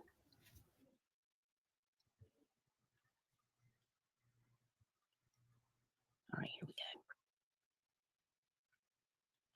I think I only shared one thing.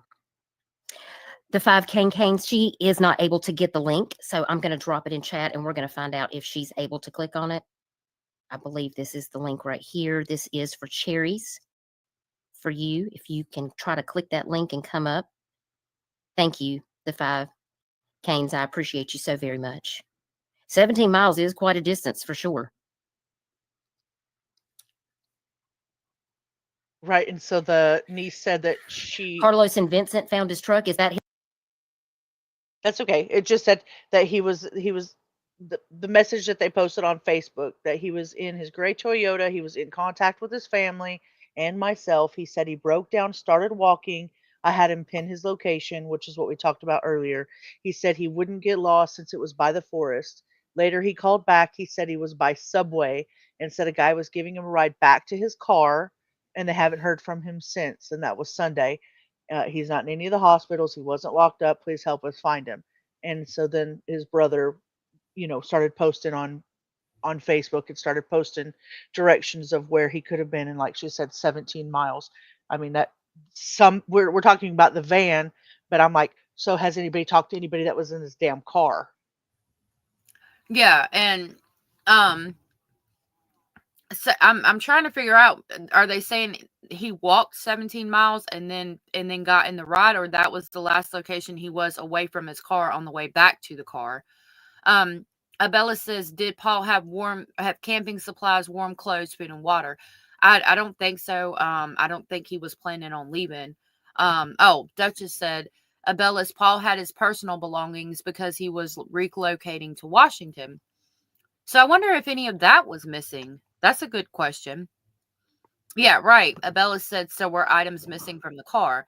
And I wonder, would they know that? Because I didn't even think about that. That's a good question, Abellas.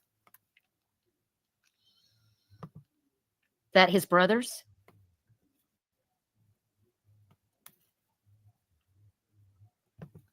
And again, the brother that Duchess has referenced in the video and Zio is referencing from Facebook, I just wanted y'all to know that Duchess is going to talk to him again tomorrow night at 8:30. So please go and check her out. And Duchess, you said that he was saying that he does have his phone records that he plans on sharing with you. So that might shine some light into a little bit more of the phone issue. Yeah. But if it's been dead since, I mean, that's concerning that it's been dead since right after he went missing. Well, I mean, I guess it would lead you to know whether he was communicating with anybody else up into, during the time of his travel, and then, what happened when the car stopped. I mean, there's lots of stuff they could tell you. Right. So obviously they have the records of the phone or they have the phone. I'm not sure which is which. Right. Try to see if you can click on that link in chat, Cherries.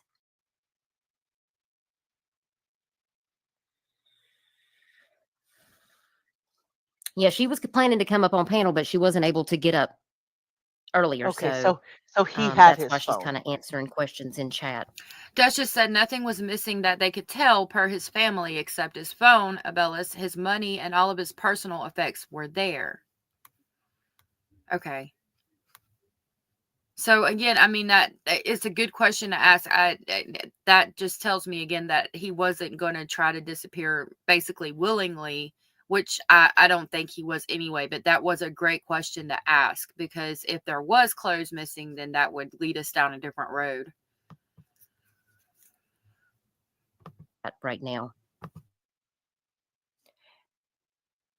Now these off-road trails that he was at. I'm trying to go over here and look.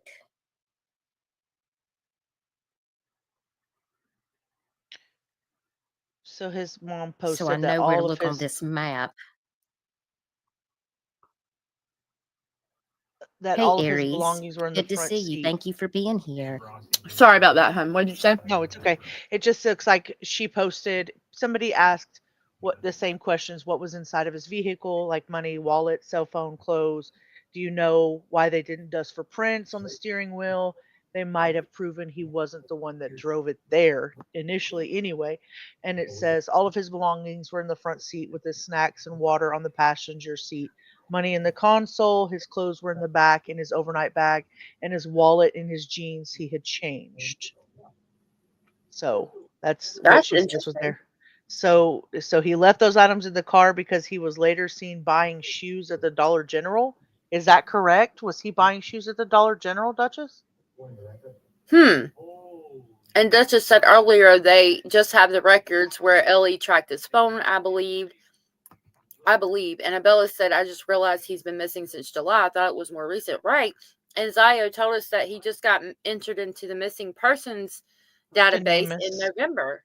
Yeah, to NamUs on November the 14th. Thank you.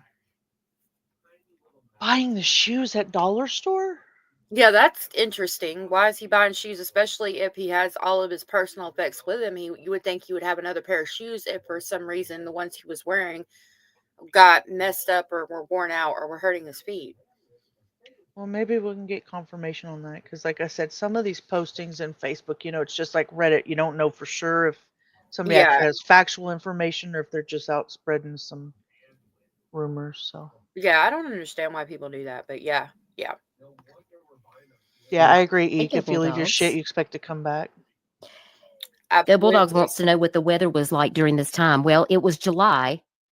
I'm not sure what the weather would be like in Oregon in July, but I imagine that it's not very hot at any time of the year out in that area. I'm not sure.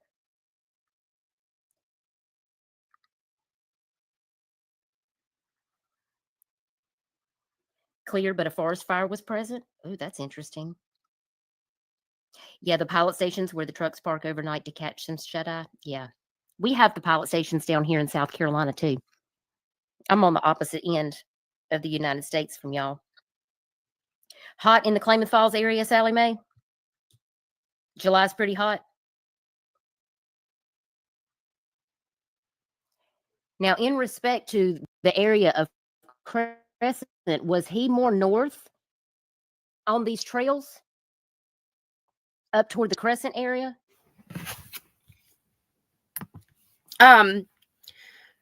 Abella said, I'm starting to feel he may have amnesia.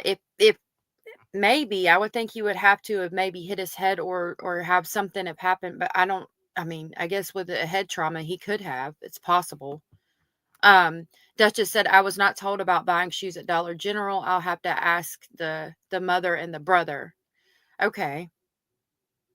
Yeah, if I had to grab a new pair, I would go to Dollar General too. If I was just grabbing a cheap pair of shoes to just try to go from here or there. Okay, Trixie, I actually have to do the same thing. Thank you for listening, my love. And then Zio says, thank you, Duchess. Just scrolling through Facebook posts. Like I say, they don't always have the most factual information, do they? They don't. There's a lot of people spreading all kinds of misinformation in there. I don't check the Facebooks, and that's where we get a lot of information. I probably should start checking. I just would be concerned about putting Facebook information out because of, like you said, a lot of times it's not factual. Personally, but it's where you see the parents talking and stuff like that, and where y'all been able to get a lot of information from the parents before they came into your chat. So it is a good place for stuff like that if you can verify.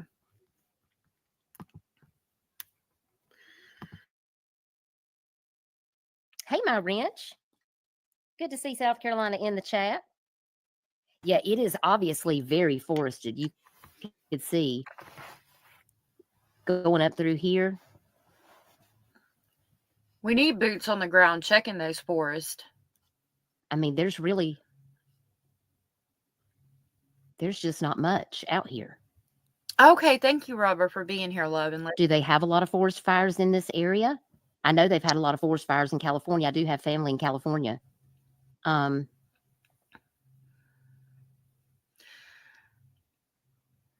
if there was a forest fire.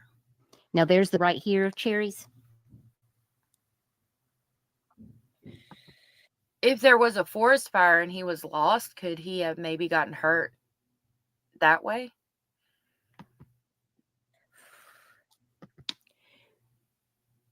Because I'm thinking if I put in. What's up? Nothing. I was just saying we'd have to go back and just check and see between the time he went missing and now what was happening in that area to see if there was any kind of forest fire or anything. It looked like his brother updated in July that just said they came out and they searched, they put out the flyers, they got a hold of the state troopers, the sheriff, the rangers, and a detective that was out helping with the case, and that they're doing their job and they're helping, that his brother is still missing. They're going to bring out a dog and a helicopter to search the area. Cameras are being checked at nearby locations. Even though it's frustrating for us not knowing where he is, they're going to keep us updated, and they're asking for prayers for a safe return. And that was July 26th. So it does look like they did put some effort in. It may not have been the effort that we would expect or that we would want, but just like in the Sebastian Rogers case, where you always hear somebody say, well, Ellie didn't do anything. They didn't do what they were supposed to. They didn't do this. They didn't do that. We don't factually know if they didn't do all of the things that we would want them to do, but we do know the facts that they did do the things they were supposed to do. So, I mean, if he's out here, if this own brother is saying the state trooper came out, the sheriff, the rangers, the detective, they're getting a helicopter out there, they're putting out flyers, they're getting a dog out and all that kind of stuff, and that's the family saying that, at least we know that somebody's trying in some capacity to help aid the family in looking for their brother. So hopefully it's not completely hopeless, and hopefully they're not feeling completely hopeless on the law enforcement side, because I know that's concerning. Yeah. And like I've said before, please keep their family in your thoughts and prayers. Yeah, Abella says it's been 4 months, though. Yeah, it has been 4 months, and I would hope that they would have had some answers by now.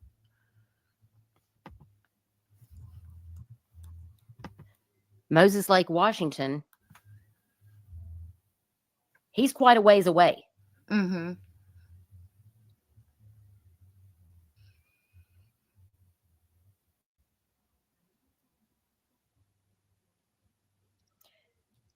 LFT, his two brothers, I believe, went and it was found 2 days later.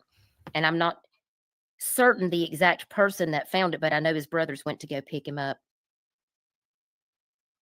The family drove the vehicle off, Decipher. Yeah. Did you send it to me on Facebook? I think I might have it on a.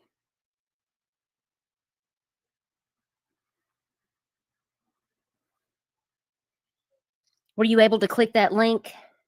Cherries, is it letting you in to come up on panel when you click the link that I dropped in chat? Yes, Carlos and Vincent are the brothers. Mm-hmm. Can you imagine being the family and being It so doesn't sound like they have And being so what? conflicted on whether or not to drive that vehicle off? Like Yeah. I just think about it as a mom. I'm like, okay, so if I were out there and the last person to drive that vehicle was my son, and he's not here now, and I don't know where he is, but this is the last place that he knows he left his vehicle. Like, can you imagine like having to make the decision on driving that vehicle out of there or leaving it in hopes that he would come back? Yeah. I would be so conflicted on that. Yeah, that would be a hard decision to make. Duchess said, I've had a few locals message me that are helping the family search. They told me they are from Klamath County, and unfortunately, they are not very diligent in helping these cases. That sucks. I'm glad that they have people out there though that are helping the family search. That's what I think needs to be done at this point. We need to be searching. So all the help the family can get, the better. And again, please share this information out, his poster, his information, because like she said, unfortunately, they're not very diligent in helping in these cases. And it's really sad. Because like I said, the people that have been previously incarcerated or are living a bad lifestyle, I call it lost. The people who are quote unquote lost mentally, are the ones who need the most help. And a lot of times people turn their back on them, and it sucks. We need to change that as a society, in my opinion. And I say we, I'm in North Carolina, so I'm nowhere near this, but as much help as the family can get, they need it. And the only thing I can do is share this and talk about it. So I definitely want to make sure we do that. Rika? Let me look and see if I've got it over here.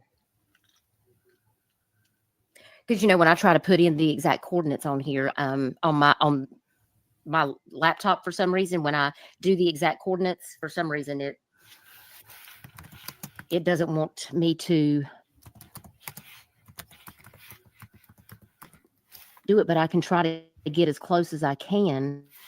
Of course, you can scroll out how far that actually is from Klamath Falls, because here's Klamath Falls down here, and here's Moses Lake all the way up here. So that's pretty far, I would say.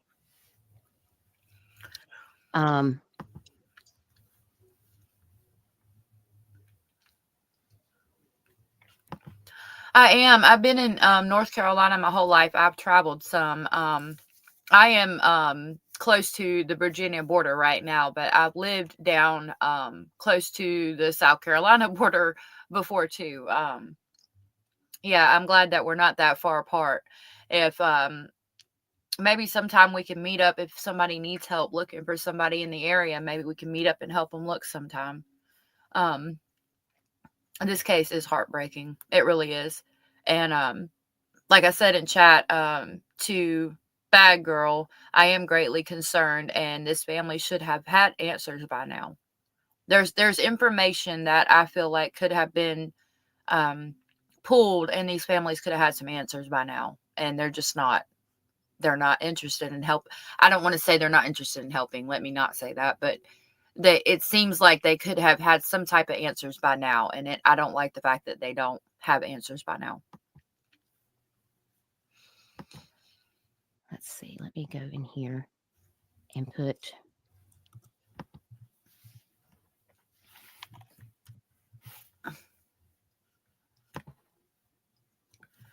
That's a good question, Bad Girl. Have they used I'm a gonna watch my cadaver? latitude and longitude over here. Have they on the used the right-hand side. cadaver You can see it. dog I can in, get it close. That's 43 degrees. have they used the cadaver dog in the forest? That's a good question. I mean, even just around the vehicle, probably not. The brothers stated in a post that they were going to be bringing one, but I'm not sure if that factually happened. Okay, well, that's good to know. And I was going to tell you, Abellis, you're never alone. You're always in my thoughts.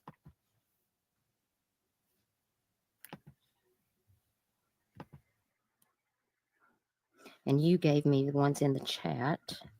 Exactly, bad girl. Yeah, it looks very dense. It does.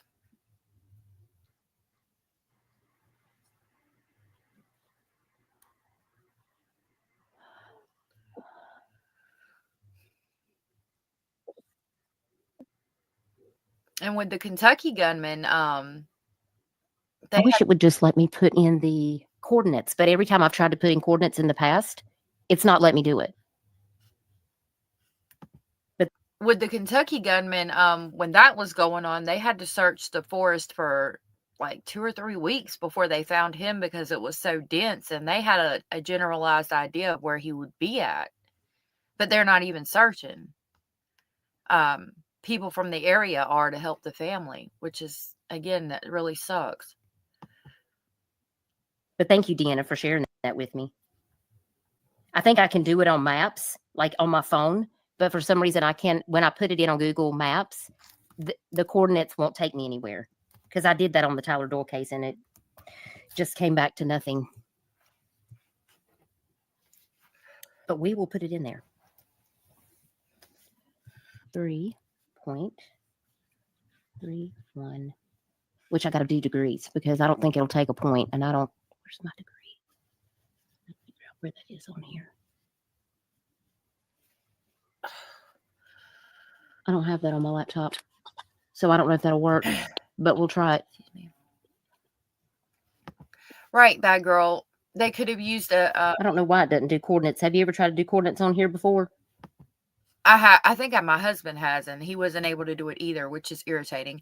Bad girl says they could have used a heat source drone to see if he was injured. Right, but from what I understand, the police aren't trying to help, and they're the ones that would have had that kind of technology and be able to do that.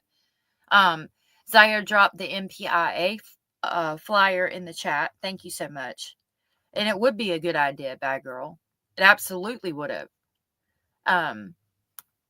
Oh, I know, Abellis. I was picking what you love. I'm sending you something in back chat. Okay. I can never get it to work for some reason. 769. See if you can click the link I sent and see if that pulls the coordinates up for you. Let's see if it'll do it. Oh, you see what I'm saying? I just put in what she sent me, and it didn't take me there. It took me somewhere else. I put in exactly what she put in the chat, and now we're in where? We're in Mongolia, China. Deanna.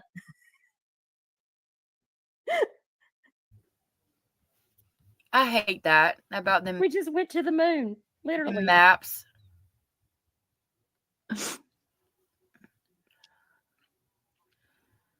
Duchess took us to the that moon. Particular GPS. I don't think he's there. Y'all bear with me. Yeah, I can do it in Google Maps, but I can't do it in Google Earth. Because I don't, like, on my laptop, I don't have the degree symbol for some weird reason. Like, I'm sitting here looking at my laptop. Listen, I'm old, but I'm telling you, I do not have I don't have it. It's not an option, like, on my laptop. That's not a thing. So I don't really have any other way to put it in. It won't let you, Cherries? Are you trying to come up on a Chromebook? Because sometimes it won't let you if you're on a Chromebook. I hate that it won't let you come up, because I really do want you to be able to come up and talk to us. We're going to have to work on that. We'll figure it out. Let's go back to the United States, because I don't think that's helping us. LT, if you figure it out, please let me know. I may have to call Gray Hughes. I don't know his phone number. I need to get his email. Maybe Gray can come over here and walk me through it. I need to learn some things about Google Earth so we can get the information, so I can get these coordinates in. Yeah, we need the coordinates. because that would be really helpful if I could get those in. You have a lot to show us. Well, I do wish you could come in. Do you want me to call you on the phone? Would that be okay?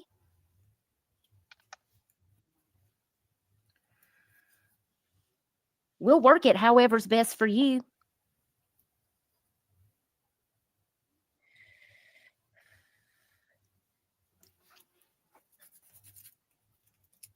Okay.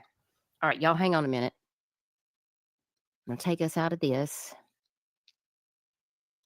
Stop sharing. All right, y'all bear with me. Hold, please.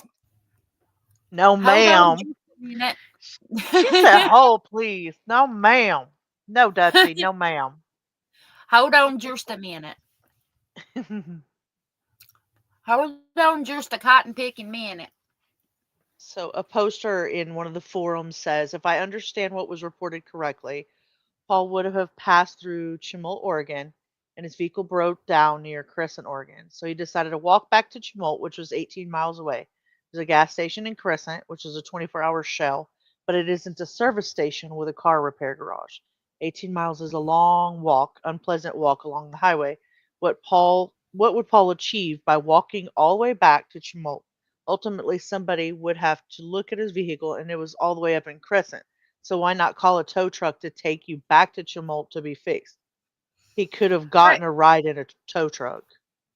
And I don't understand, like, you couldn't have walked 17 miles in the amount of time allotted for him to get from point A to point B. Like, if you're literally, hold on, how long would it take somebody to walk 17 miles? 5 Well, I hours don't. and 40 minutes. I was gonna say I don't run a 10-minute mile anymore. So No doubt. look, I'm not in the Marine Corps, husband. Okay, my husband's looking at me like, really, 10 minutes? Ugh. Us And I chubby would think people don't run. it would take longer than 5 hours and 40 minutes if I'm being honest. If I'm being honest, it says assuming a moderate walking pace of 3 miles per hour, it would take them around 5 hours and 40 minutes. So how long, like, I don't think he walked that far in the amount of time allotted for him to have supposedly got from where he was at to that place. You know what I mean? I do. I agree. What in the heck?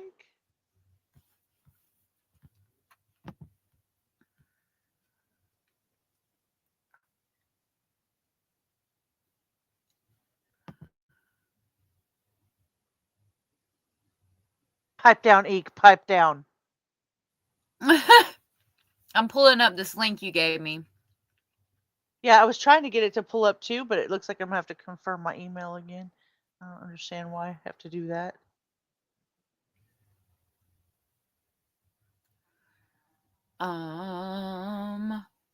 It was doing It just says it took him fine. 12 hours. It Hmm. said to get from Stockton to Moses Lake, Washington, it would have taken him 12 hours and 55 minutes without traffic, and it would be 802 miles. Here, let me show you this real quick. I have Duchess, she's trying to get the mother up. The So mom. I've got that over here, and as soon as she comes back up and has her on screen, we'll continue watching it. I have it still playing. So So the let me height show you and guys weight the of map. him, he's 5'1" or 5 feet tall and 210 pounds. That guy was all muscle. Yeah. So there's another poster that said that's from Oregon's Vanished in October that says there's no cell reception until you're close to the town. So you're literally in the forest otherwise. And it probably depends. Now, don't take this as factual. This is just something that I'm reading off of one of the forums, and we know how that goes. So just take it as for a grain with a grain of salt. But it probably depends on who you have your cell phone service with as well. When Paul went missing, what also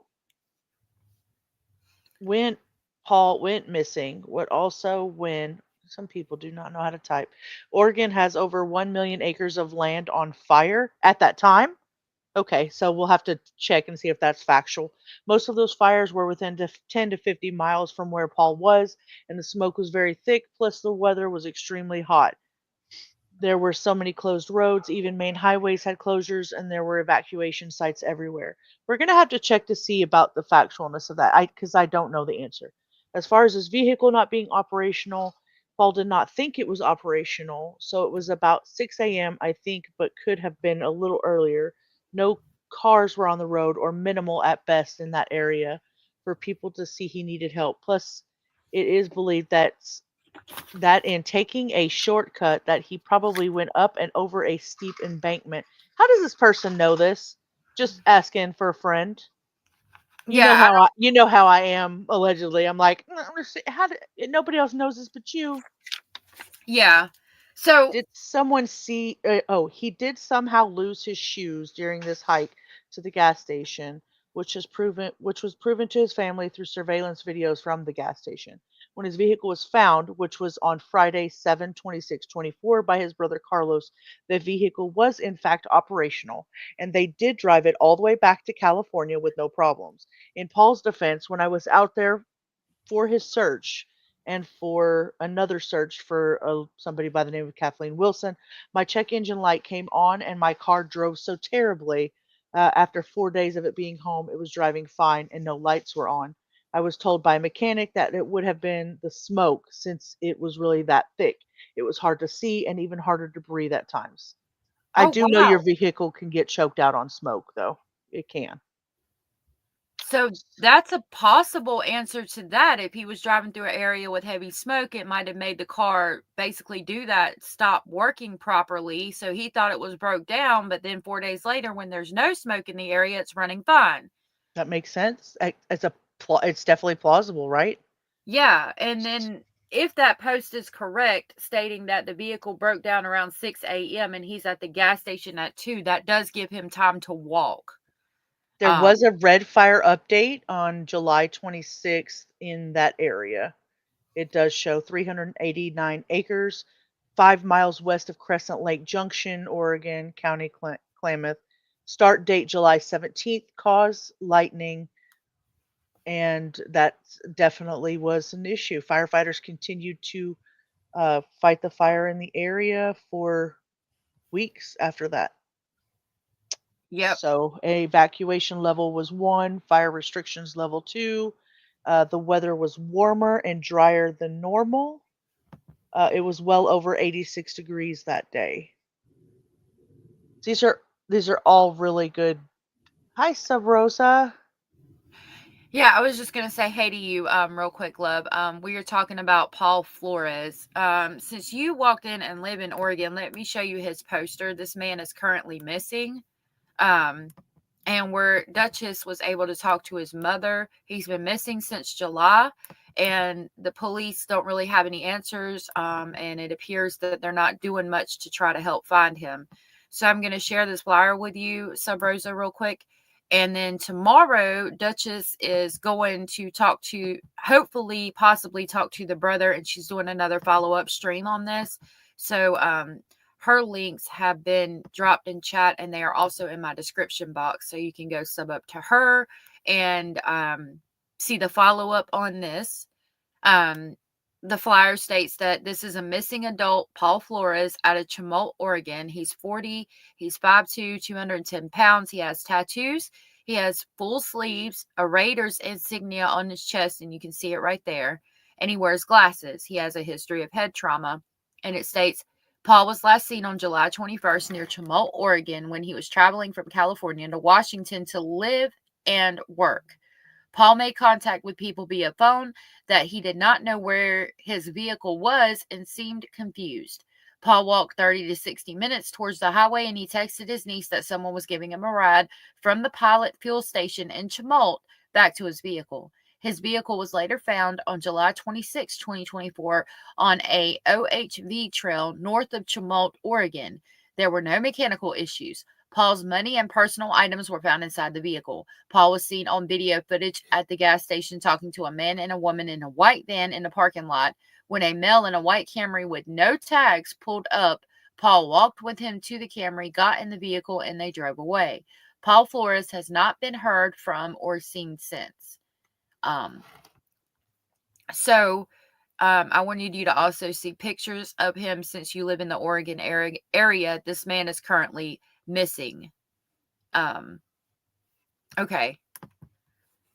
I just want to make sure you saw it and anybody else who needed an update on that, because we're trying to get his information out to try to help as much as we can. So you That guys, is so concerning. That's just concerning because the red fire update from that day, right? From it started July 17th and it went, I mean, definitely through the time that he's, his vehicle was found. And so, I mean, if his vehicle was choked out, and nobody could get to him, or they didn't have a service station, or maybe his phone wasn't working between that and the beginning of his walk. Like, there's so many variables at this point. Yep. So many. I'm wondering because it wasn't making sense to me why he thought his vehicle was messed up, and that would lean me more towards why he was possibly confused. Was he having some kind of cognitive issue? But now that we brought up the fact of it could possibly have been smoke choking the vehicle out from the fires. I mean, anybody who was not aware that things like that could happen would get out and try to figure, I mean, regardless, you would get out and try to figure out what's wrong with it, possibly go get some gas, exactly like what he did. And that explains why it was working when they came back. Yeah, and if he's sitting right there where he was, and there's no cell service for miles. I mean, you got his trees and trees, and he went over an embankment, stepped in the mud, and lost his shoes, and that's why he went to go, try to get a hold of something. Like, my son doesn't carry cash around. He has his phone, so he can go in and he can go into the Dollar General with the phone and just like beep it, and it takes the money right out of the bank. He could have bought his shoes right then and there. I mean, there's so many different ways he could have had if he had the key. Well, obviously he didn't have the keys, or they had a second key to the vehicle. I guess that's a question we could ask. If you have a keychain, they usually you can get those little key things with the, your little credit card dangling off of it. All you got to do is hit the little machine. So, I mean, there's just so many variables that we don't know. So many things missing here. Yep. And these parents need answers. The family. We have Cherries on the line. Okay, we're live. And yes, Michelle, I did get your text. Deanna, are you Paul's girlfriend?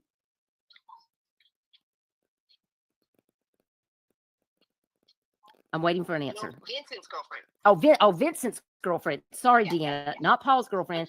Vincent's girlfriend. And I see Stephanie is in chat. That is Paul's sister. Thank you for being here. And Deanna says, yes, I'm the sister-in-law. Laugh out loud. Y'all bear with me. We done been to China on this live stream and back. So, but at least we do have Cherries on the line. She was the first one. They're the ones. Her and Vince are the ones that got the GPS to find. She's literally been to China and back on this live stream. Okay. That's how they found it. Okay. So when all of this took place, Cherries, back in July, walk me through what exactly happened. Paul he leaves Stockton, California. He's going to go visit his kids in Moses Lake, Washington. So he's traveling up through Oregon. You come to July the 21st. What exactly set this into motion where you guys actually figured out that there was something going on about his vehicle being broke down? Tell me exactly how that transpired. He gets to well, he left. We're not sure what time he left Stockton. Okay, because he was on his way up there and I was on my way back home. So I got a message from him asking if I left town yet. And I says yes. So he was on his way up there. That was like at 4 o'clock that afternoon on Saturday. And then by morning, by 8:30, I get a call from him stating that he couldn't find the car. He didn't know whether he wrecked it or if it was outside the road or what. So did you find that? Did you find that unusual though, Cherries? That did he seem disoriented, like he wasn't himself, or describe that to us? He was confused because we're gonna go back. Okay, he gets the pilot at midnight. He sits. The cameras show him way in the back where the trucks are. He's just sitting there. He's resting. So by 2 a.m. is when he leaves and he hits that 97 highway going north. But he did. First of all, he did fill up. He fueled up. He gets on that highway going north. Somehow from there to before he got to the cutoff road to the 58 that goes towards Eugene, he ends up in the OHV trails. Okay, what were there cameras? Abellis, I was gonna let you know I had to walk to the kitchen real quick, and when I came back, Basil came in with me, so now he is in here with us. And Cara said the fact that he left all of his belongings behind makes me believe there was foul play involved. I'm wondering if the same, I have the same thought process, and there's been no. Like, he hasn't tried to get any cash, his phone hasn't been used and all of that, but either way, this family needs closure, and we need to figure out what happened. These people need to answer for their crimes, you know? Sub Rosa said nobody leaves their cash. Exactly. 100%. Bad Girl says, especially in an emergency situation, Sub Rosa. Right. Yes, Abellis Basil is in here. He is chillaxing. He come in and laid right down. So he's over here behind me, laying down now. Cameras at the pilot station that saw him there getting gas? Yeah. Okay. Yes. He's sitting out there. This was at midnight. That Saturday come Sunday morning. Okay. Eek said, oh, I ran out of gas. Better leave my cash and cards. Right? Like, who does that? Absolutely nobody. Repeating myself, amnesia. It's possible. And if that's the case, we need to find this man and tell him who he is so he can get back to his kids and his family that loves him. I don't think he did either. Cara. I don't know if it's Cara, like, drawn out on the A because of your symbol above it, or if it's Cara. The active serial case in Oregon are almost exclusively targeting S workers. One of them is in custody, but not on M charges. Yep. Okay. And he's out there. He looks fine. He didn't look like any, and we don't know him to take anything off the wall. And I asked, and we've asked people, we don't know, maybe he was given something or what, but he tells Erica that he couldn't remember nothing. And he don't know how he lost his car. That he don't know what happened. And that's not typical behavior for him. No. I mean, he doesn't know how he lost his car. That's interesting. So there's going to be a lot of really important information. I need to be given that my full attention. So I'm going to be listening intently to this. That girl said, could he have been exposed to carbon monoxide poisoning from the fires and the smoke? It would depend on how close they were to his vehicle. Like, assuming they were close enough to make his vehicle stop working, it's possible. I don't know exactly how close and if they were close enough for that to be a possibility. I would think he would have to be in a closed-in area, unless you were traveling through the woods and got lost or something. And thank you, Cara, for letting me know. Or Cara for letting me know, sorry. He's driven. I think he's done crazy things, but not something like that. No, this is way out of the ordinary. It's not. Do you think it's possible that he had an interaction with someone? And I mean, listen, I'm just putting it out there. There's no shame in this at all when I'm asking you these questions. Oh, yeah. But I just want to know, is it possible that he bought drugs from someone, or is it possible that someone gave him something that would make him act in this way? Because I'm getting the impression from you that this is not normal behavior for him. No. Yeah, we've thought about that. And yeah, don't feel bad for asking, because it has us all thinking that way. Like, it's, what the possibilities are. Right. That could happen or didn't. Because when Vincent and Deanna got to the truck, when they got everything was intact. His snacks were on the seat, on the passenger seat. His clothes were in the back. His wallet was in there. Everything was intact, and the car door was locked. It was just everything was intact. It was like everything was there. So we don't know if he had an episode. He was thinking things, because he did tell Carlos that they were after him. They did. People got messages from him. Wait. Yeah, and it even leads us to think that if he was taken, that maybe someone else was texting and it wasn't him. But when there's no service out there, because I spent 7 nights out there, and there was days where there was no phone service. All you had was. So is it normal for him to, like, not normal, but like, is there a history of with the head trauma, that he has episodes like a schizophrenic person would, where he is overly paranoid and thinks people are out to get him? Is that normal or not? because she's stating she's questioning whether it was really him texting them or not. So again, I mean, going back, could he have been having an episode? Or, like that girl said, could he have been slipped a rug from those in the van or in the Honda? Right. That's my question that I have now. It's out of possibility in my mind. Okay. Rubber said, I'm curious about the head trauma. I need to know more. Is it a reoccurring thing? She said episode. Right. Yep. That's where I'm at with it right now. Is this a reoccurring thing, or are we looking more like rugs?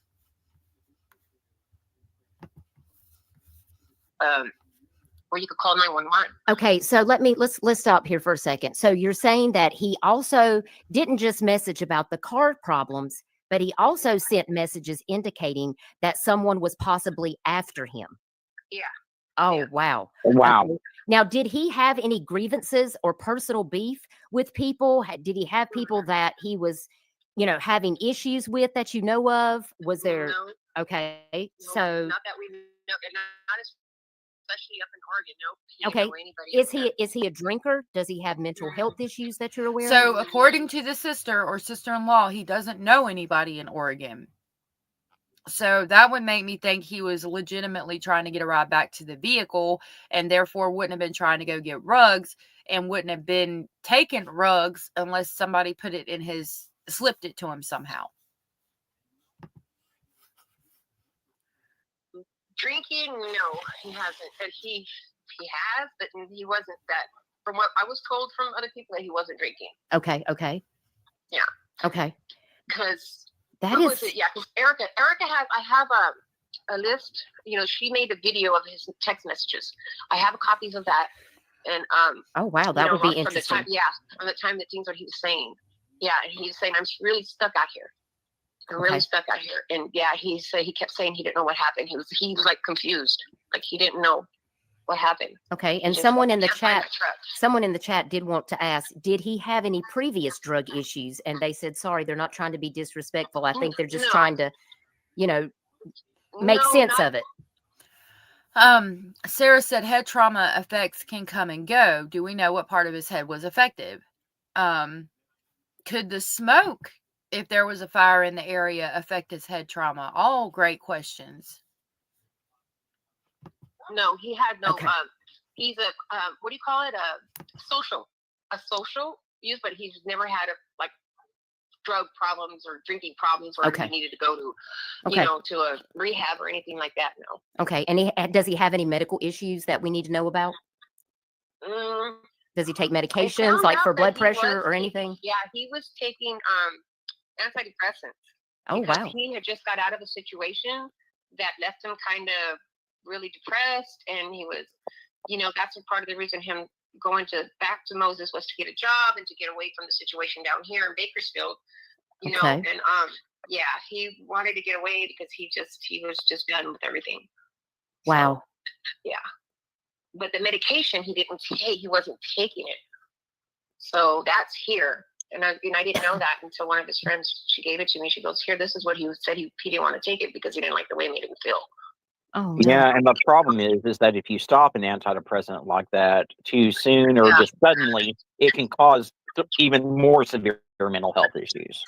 Yeah, that's what I was feeling too. I'm just like, it's scary because he was by him. And who were these people? He didn't know anybody up there, but he told Erica that this dude offered to give me a ride to find my truck, and he's tripping. Yeah, that's the one message that she got. Wow. This dude gave me a ride to go find my truck, and he's tripping.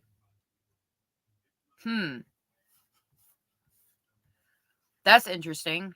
Was the person in the truck getting annoyed because he didn't know where the truck was? Or was the guy have nefarious intentions? Again, with no license plate on the vehicle, that would make me lean towards possible nefarious intentions. Hey, Joy, and thank you so much for being here. So Rosa said, stop the medication cold turkey. Yeah, evidently, but if he had stopped it a while ago, like a long enough time ago to give the medication away, then any side effects he was going to have from stopping it, I would have passed by this point, but I'm not sure. Excuse me. And then Sarah said frontal lobe damage can affect decision making depending on the severity, right? Yep.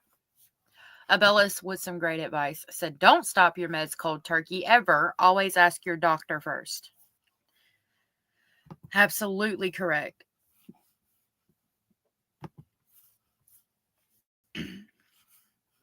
Erica couldn't come online. I think I sent it. I put it on Facebook. Hopefully, maybe she's seen it, but so she could come up and talk about it. Because and Liz, and her and Liz were the ones that he was in contact with. Okay, so is 8:30 a.m.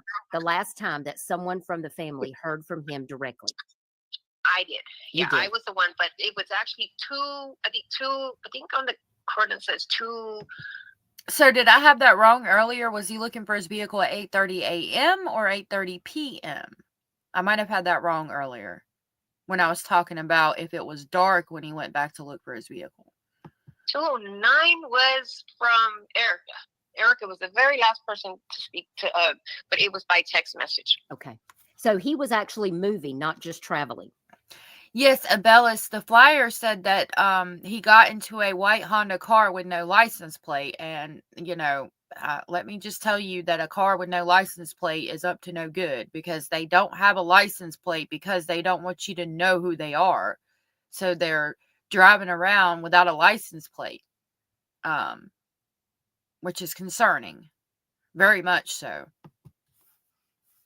Oh, I paused it, played it and paused it. Right. He was actually moving up to Moses, because in the car was all his resumes, all his wallet, license, everything was in the car.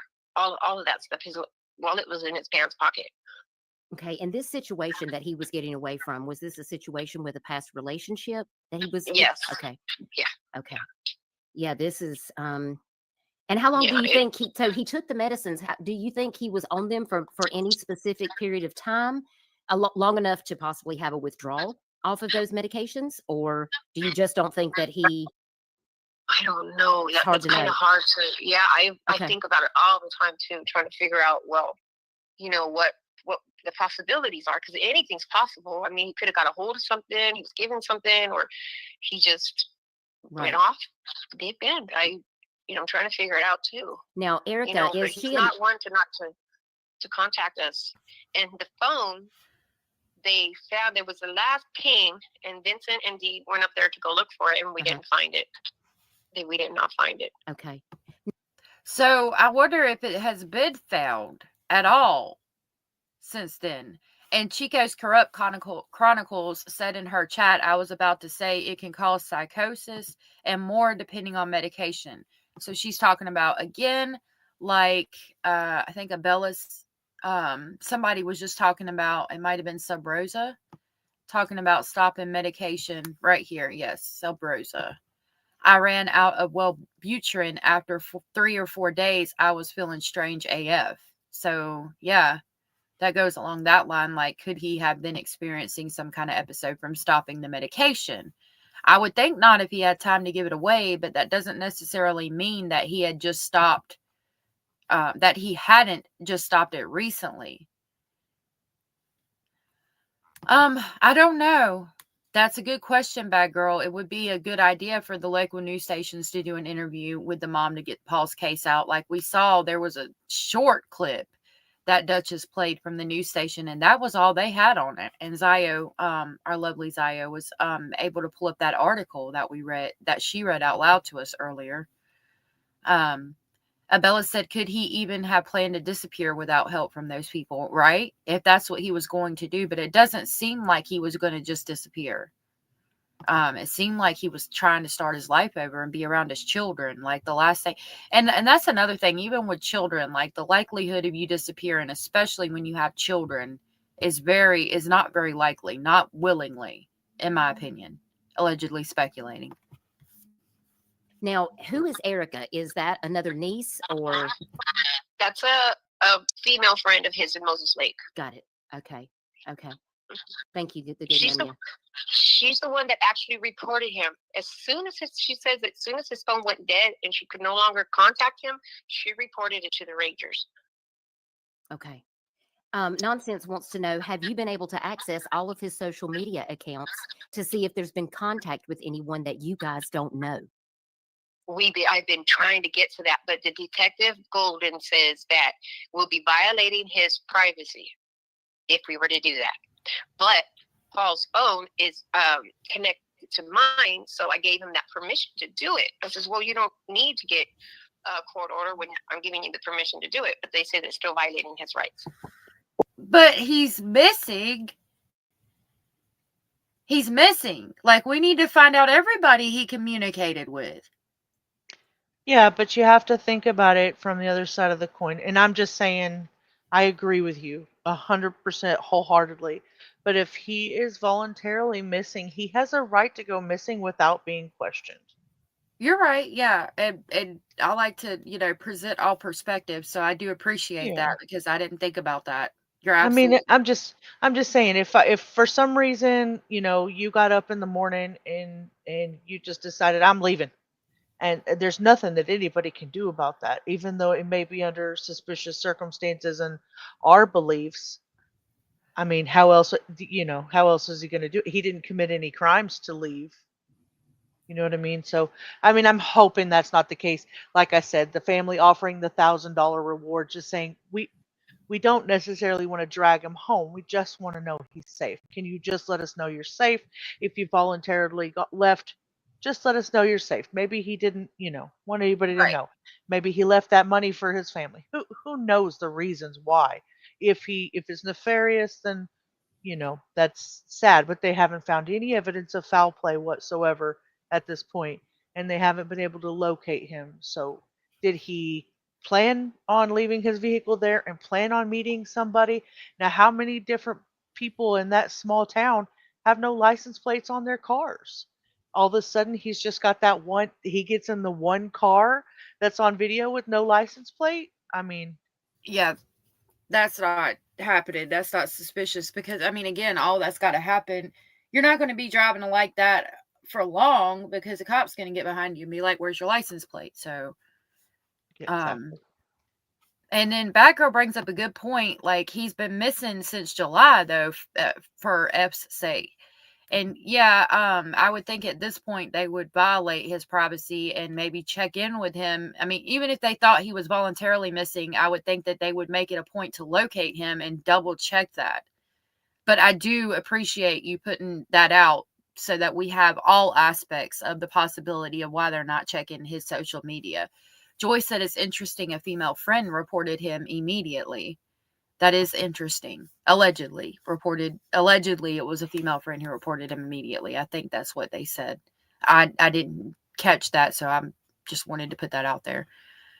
But like you said, if he wants to be voluntarily missing and that's why they can't check his social media, would like Bad Girl, the fact that he's been missing since July, would they not check his social media and say, or try to locate him, and then the police go to the family and say, well, I understand that you feel this way. I just want you to know that he's safe and he just doesn't want to be located.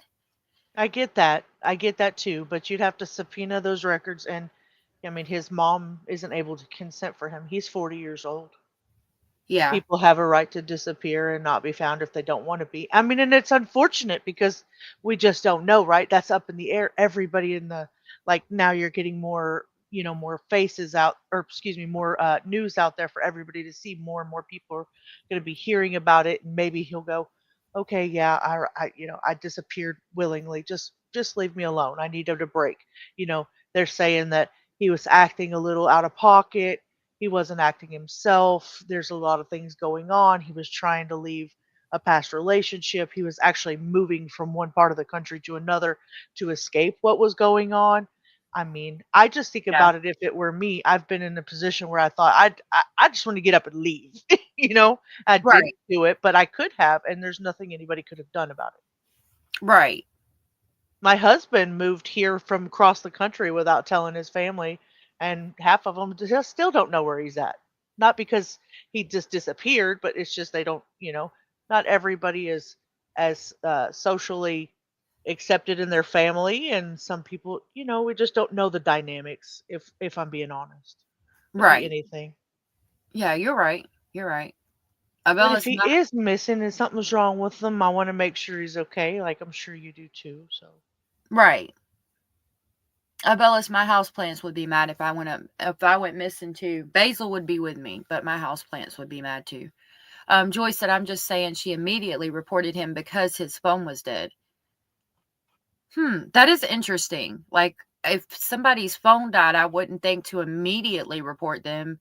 Now, if it had been like, a week and I hadn't heard from them, but I wonder when the vehicle was located. Was the vehicle located before she reported him missing because of his phone being dead? That's interesting, though.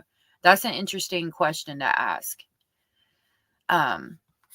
You'll grab your cats and follow me with the plants? Well, it's different for the phone records and the social media accounts because they would have to serve like Facebook and Snapchat with a warrant to get into those accounts. Since it's an open case, they say that what if he just went somewhere and just decided to get lost and he's living happily ever after somewhere? But Right. I don't think so. Right. And Rika just said in chat, that's what I'm worried about, that he ran across some bad folks, like maybe some drug addicts or something like that. And you did tell me that was a huge concern. Like, what if somebody had given him something and he didn't realize he had been drugged, and then something. He's a strong person, and he is really a strong person, and who knows, you think he can handle it, and you realize that you can't. And I'm concerned because he had, I'm concerned because he went off of the mental health medications, and that can cause a mental break in everything too. So, to me, it sounds like he may have even experienced some type of medical emergency causing the confusion and everything. Right. Exactly. That's what I've been feeling of myself. Like, okay.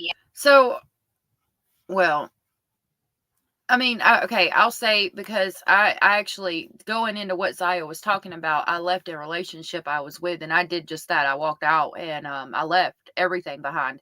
And I was on medication. I was on lithium at the time. And because of that, they put out a missing persons flyer for me. And they called the police, and there was flyers out everywhere, and it was called a silver alert because I have been on medication. But I didn't even know that had happened until I got arrested again and went to jail, and they told me, did you know you're technically a missing person? And I was like, no, I had no idea. So again,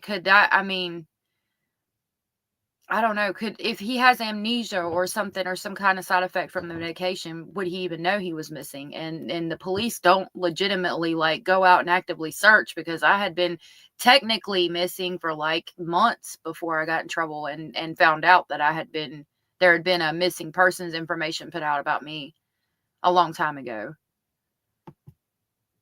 But my family, my family knew where I was at and stuff. Like, I told my mom where I was and stuff. So that's weird too. I don't know. He had an episode. Okay, but if he's lost somewhere and he don't know who he is, or that's what I'm thinking. Right. Oh, thank you guys. It's okay. Yeah, I'm good.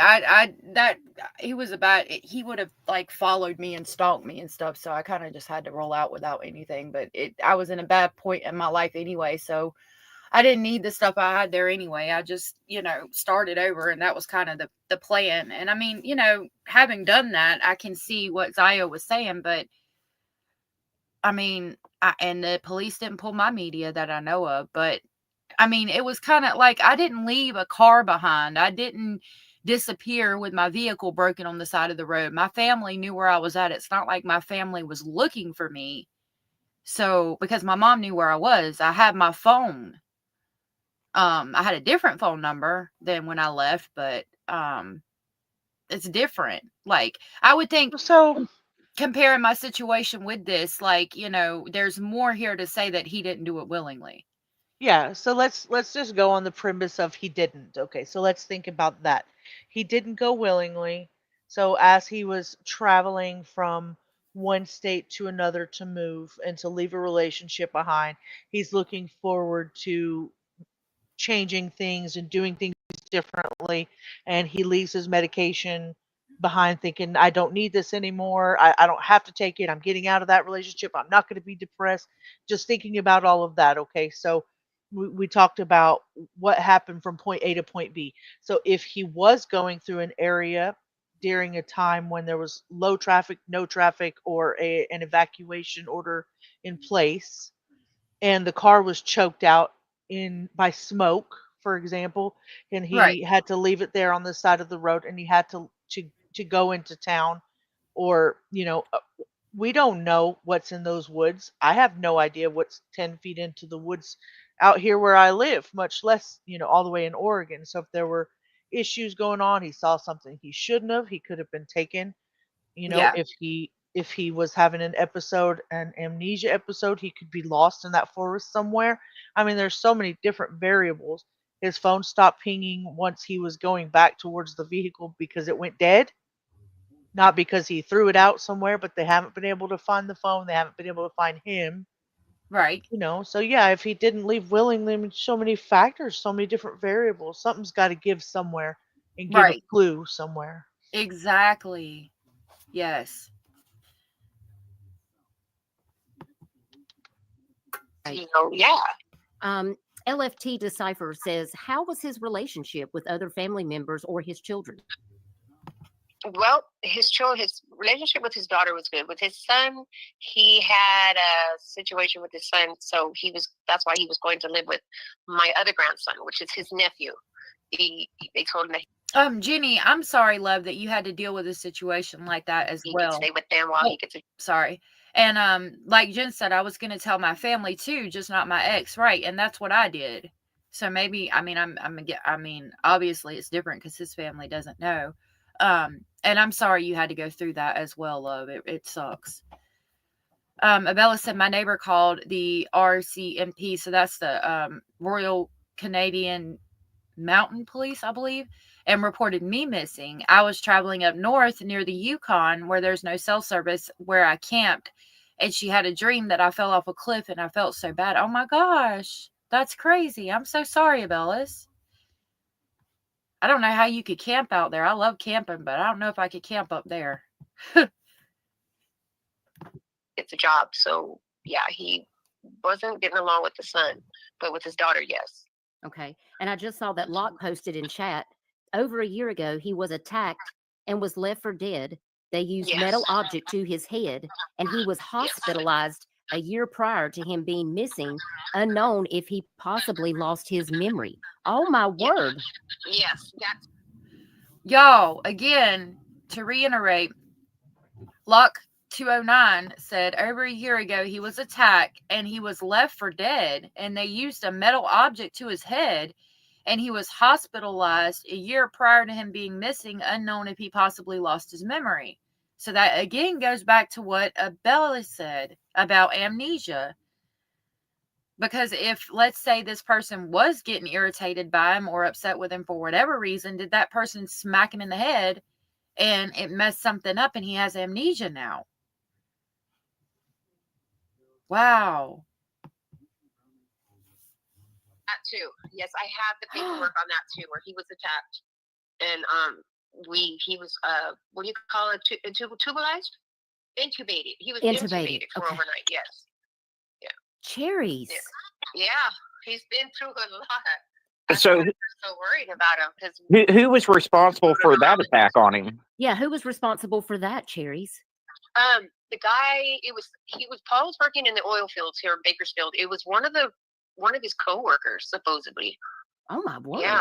Yeah, and they were drinking, and I guess when he was with his other sister, and they walked out of the room, and when she came back, she found him face down, and that guy was nowhere around.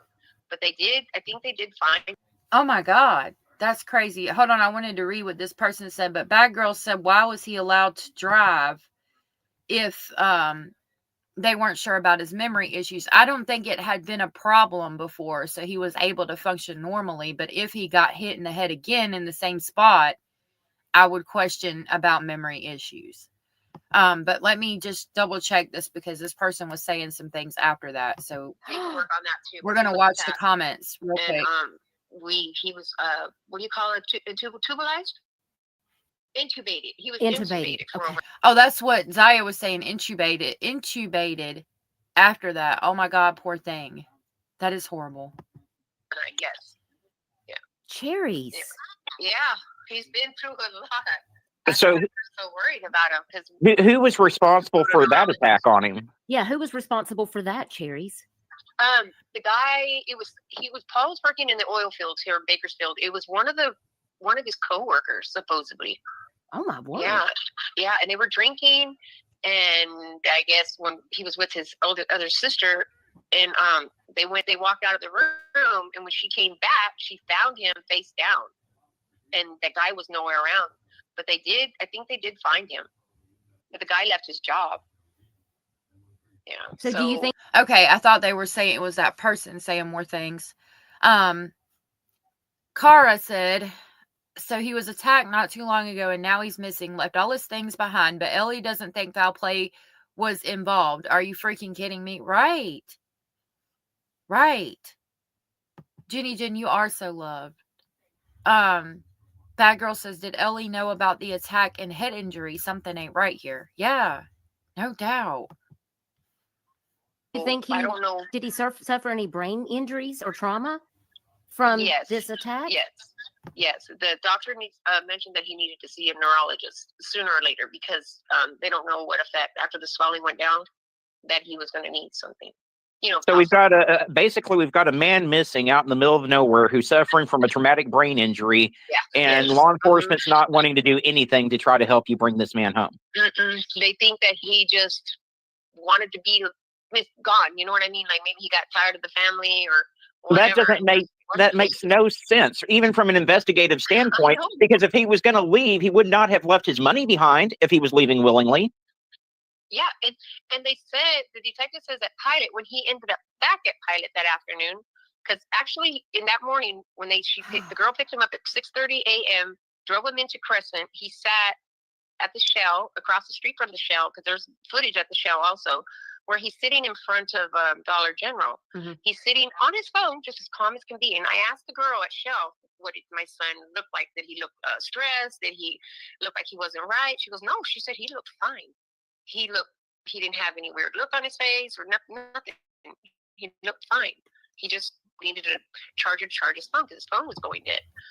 And somebody had said not leave his money around. As I said, if he left it for his family, he might have. I would hope not, but it's a possibility that he left the money there for the family or whatever. It's possible. Bad Girl said, if they knew of his head injuries, why delay a search for Paul? His family should sue. Yeah, I again, the head injuries thing and just the situation in general doesn't look like he walked away by himself. And so why not start searching immediately? Got to right back from there, back to Tremont. Well, yeah. And that's where he was over there. And he sat, Well, because they found no evidence of foul play, and technically, yes, that would be the answer to that question. But going by law enforcement, they have to follow the rules. So yeah, that would be the answer. It's just that we would do it differently, I love this chat so much, and let me tell you why. I think, in my opinion, I've spent the last 3 hours and 12 minutes with you guys, and we have talked over every scenario that we can find, and we'll find 10 more, maybe 20 more. And everybody in this chat, every single person that's here, has such a compassion and love and a desire to help other people. There's not one person in our chat that doesn't. And so I think every single person, including you and even me sometimes, it's like we all use our feelings to think about these cases. And so we look at law enforcement like, you guys should feel the way that we feel. We have to understand that as far as the law is concerned, we have to remove all of our feelings and just think about this. They read this book and this is the law and this is what it says and this is what they have to do.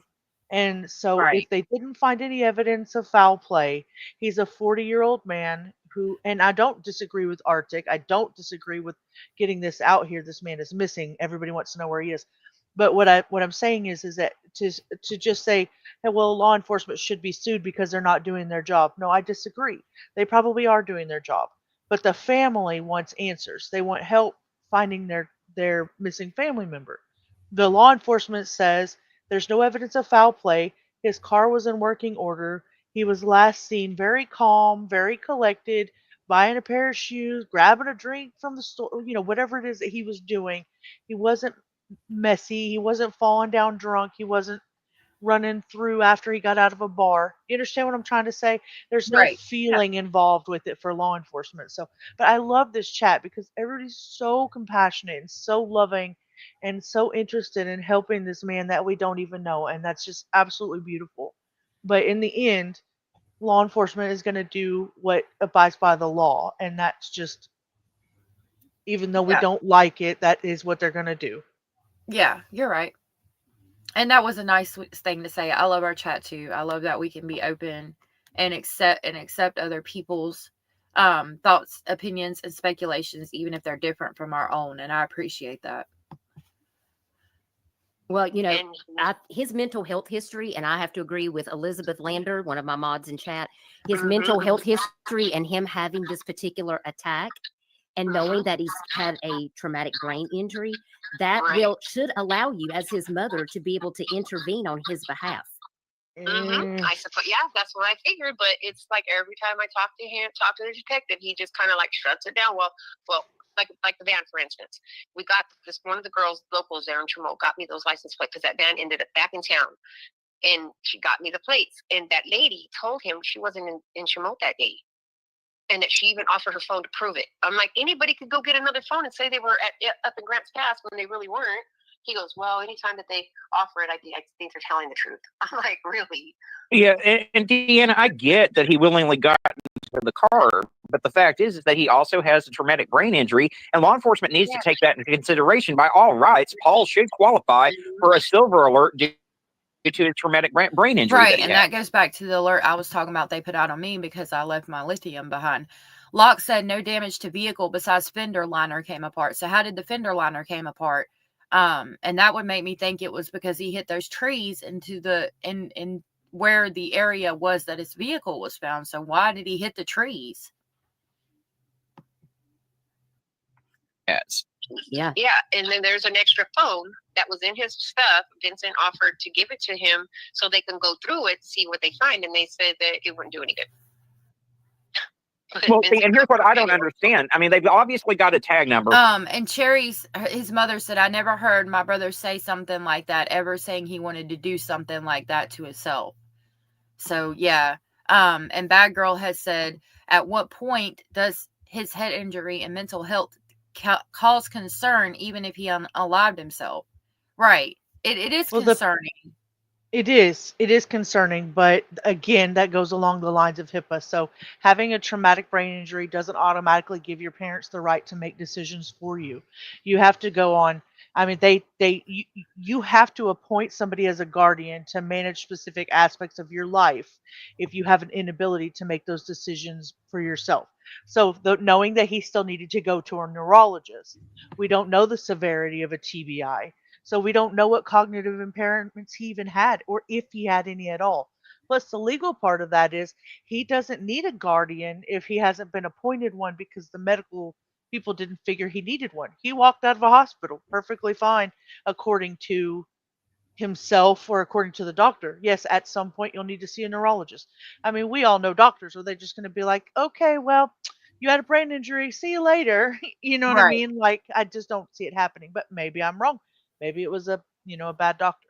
I'm just saying your parents can be involved. They have to respect your autonomy. They just have to. Individuals have a right to make their own decisions up until the point that they can't, and then they appoint a guardian, and it has to go through the legal process. That's why they don't just go and do these things. Right. I'm sorry. I sound like such an asshole today. I really do. No.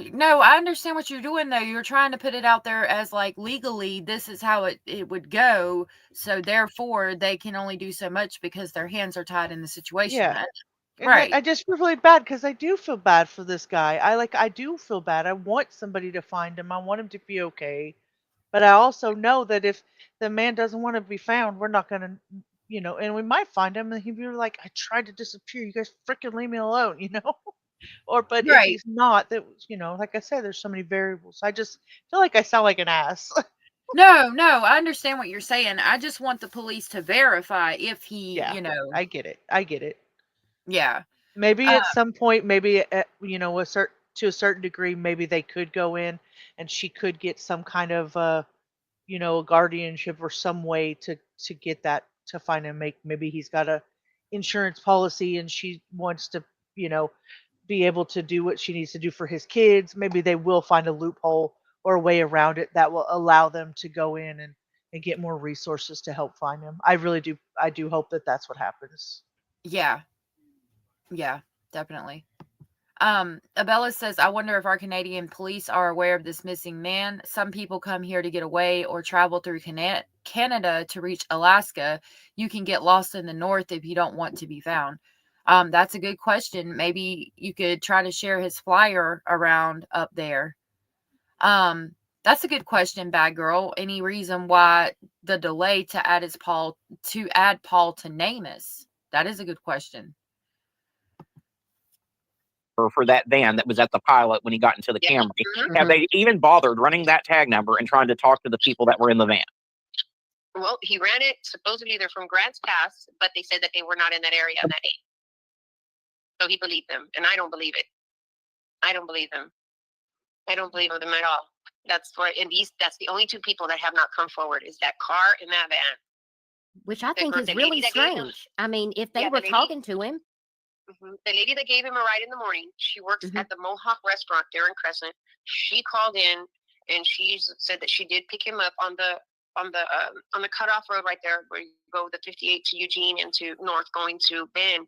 She picked him up right there in the thing that he was barefooted. And he told her that he lost his car. He couldn't find his car, so she gave him the ride into town, into Crescent.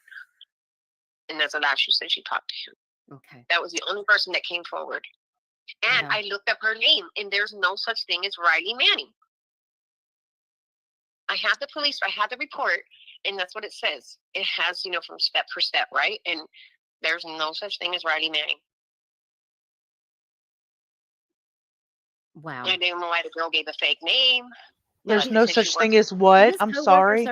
There's no so the girl that drives the van that we saw in the camera is saying that she drives that van, but she was not in that area that day, and she gave the fake name of Riley Manning.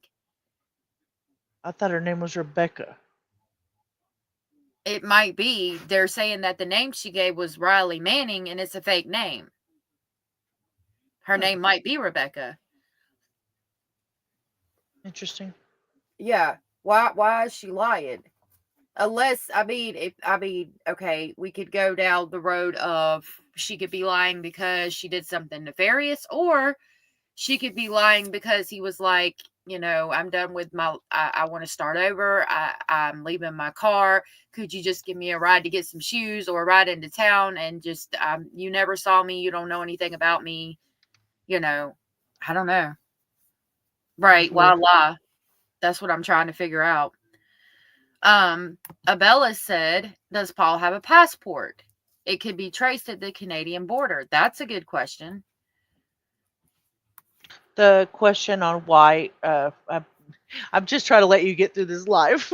The question on why they wouldn't have entered him in NamUs earlier is a lot from what we've already talked about, because adults can legally disappear in the U.S., so they have a right to go missing voluntarily if there's no evidence of foul play. But the other side of that coin is that mental health concerns, they should have put it in there. Mental health concerns does give us a right to put NamUs in, or put the stuff in through NamUs right away.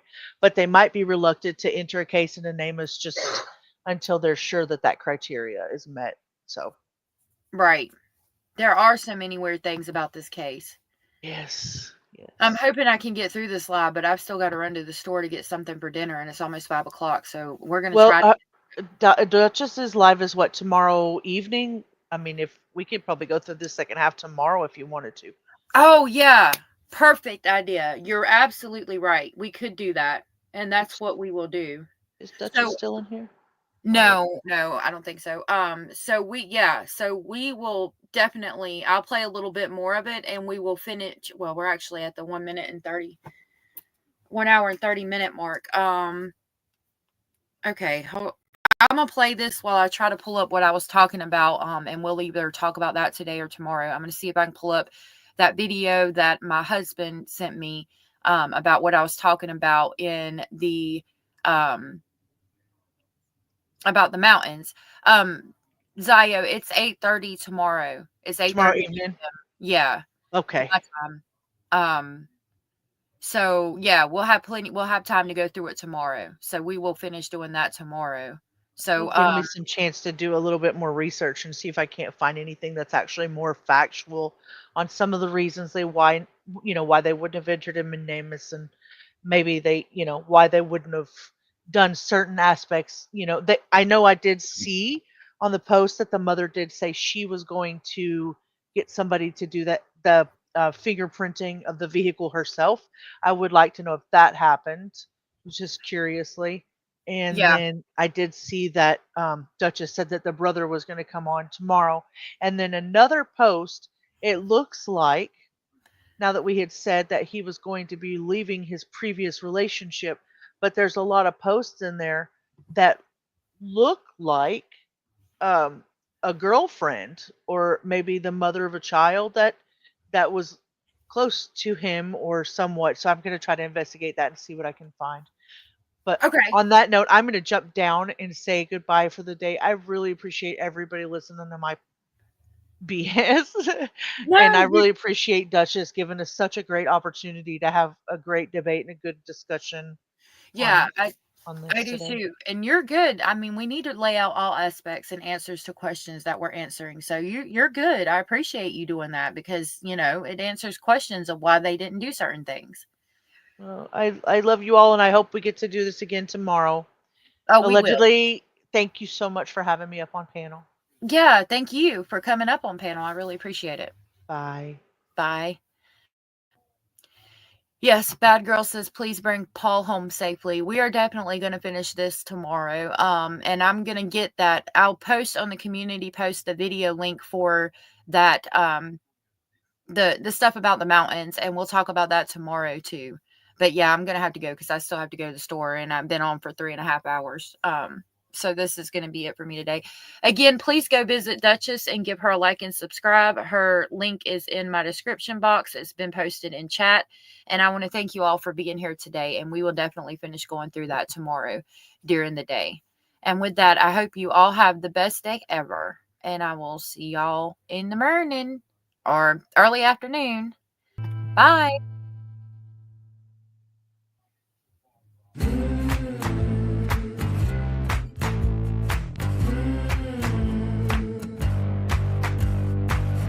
Listen up, I gotta tell you, there is something you should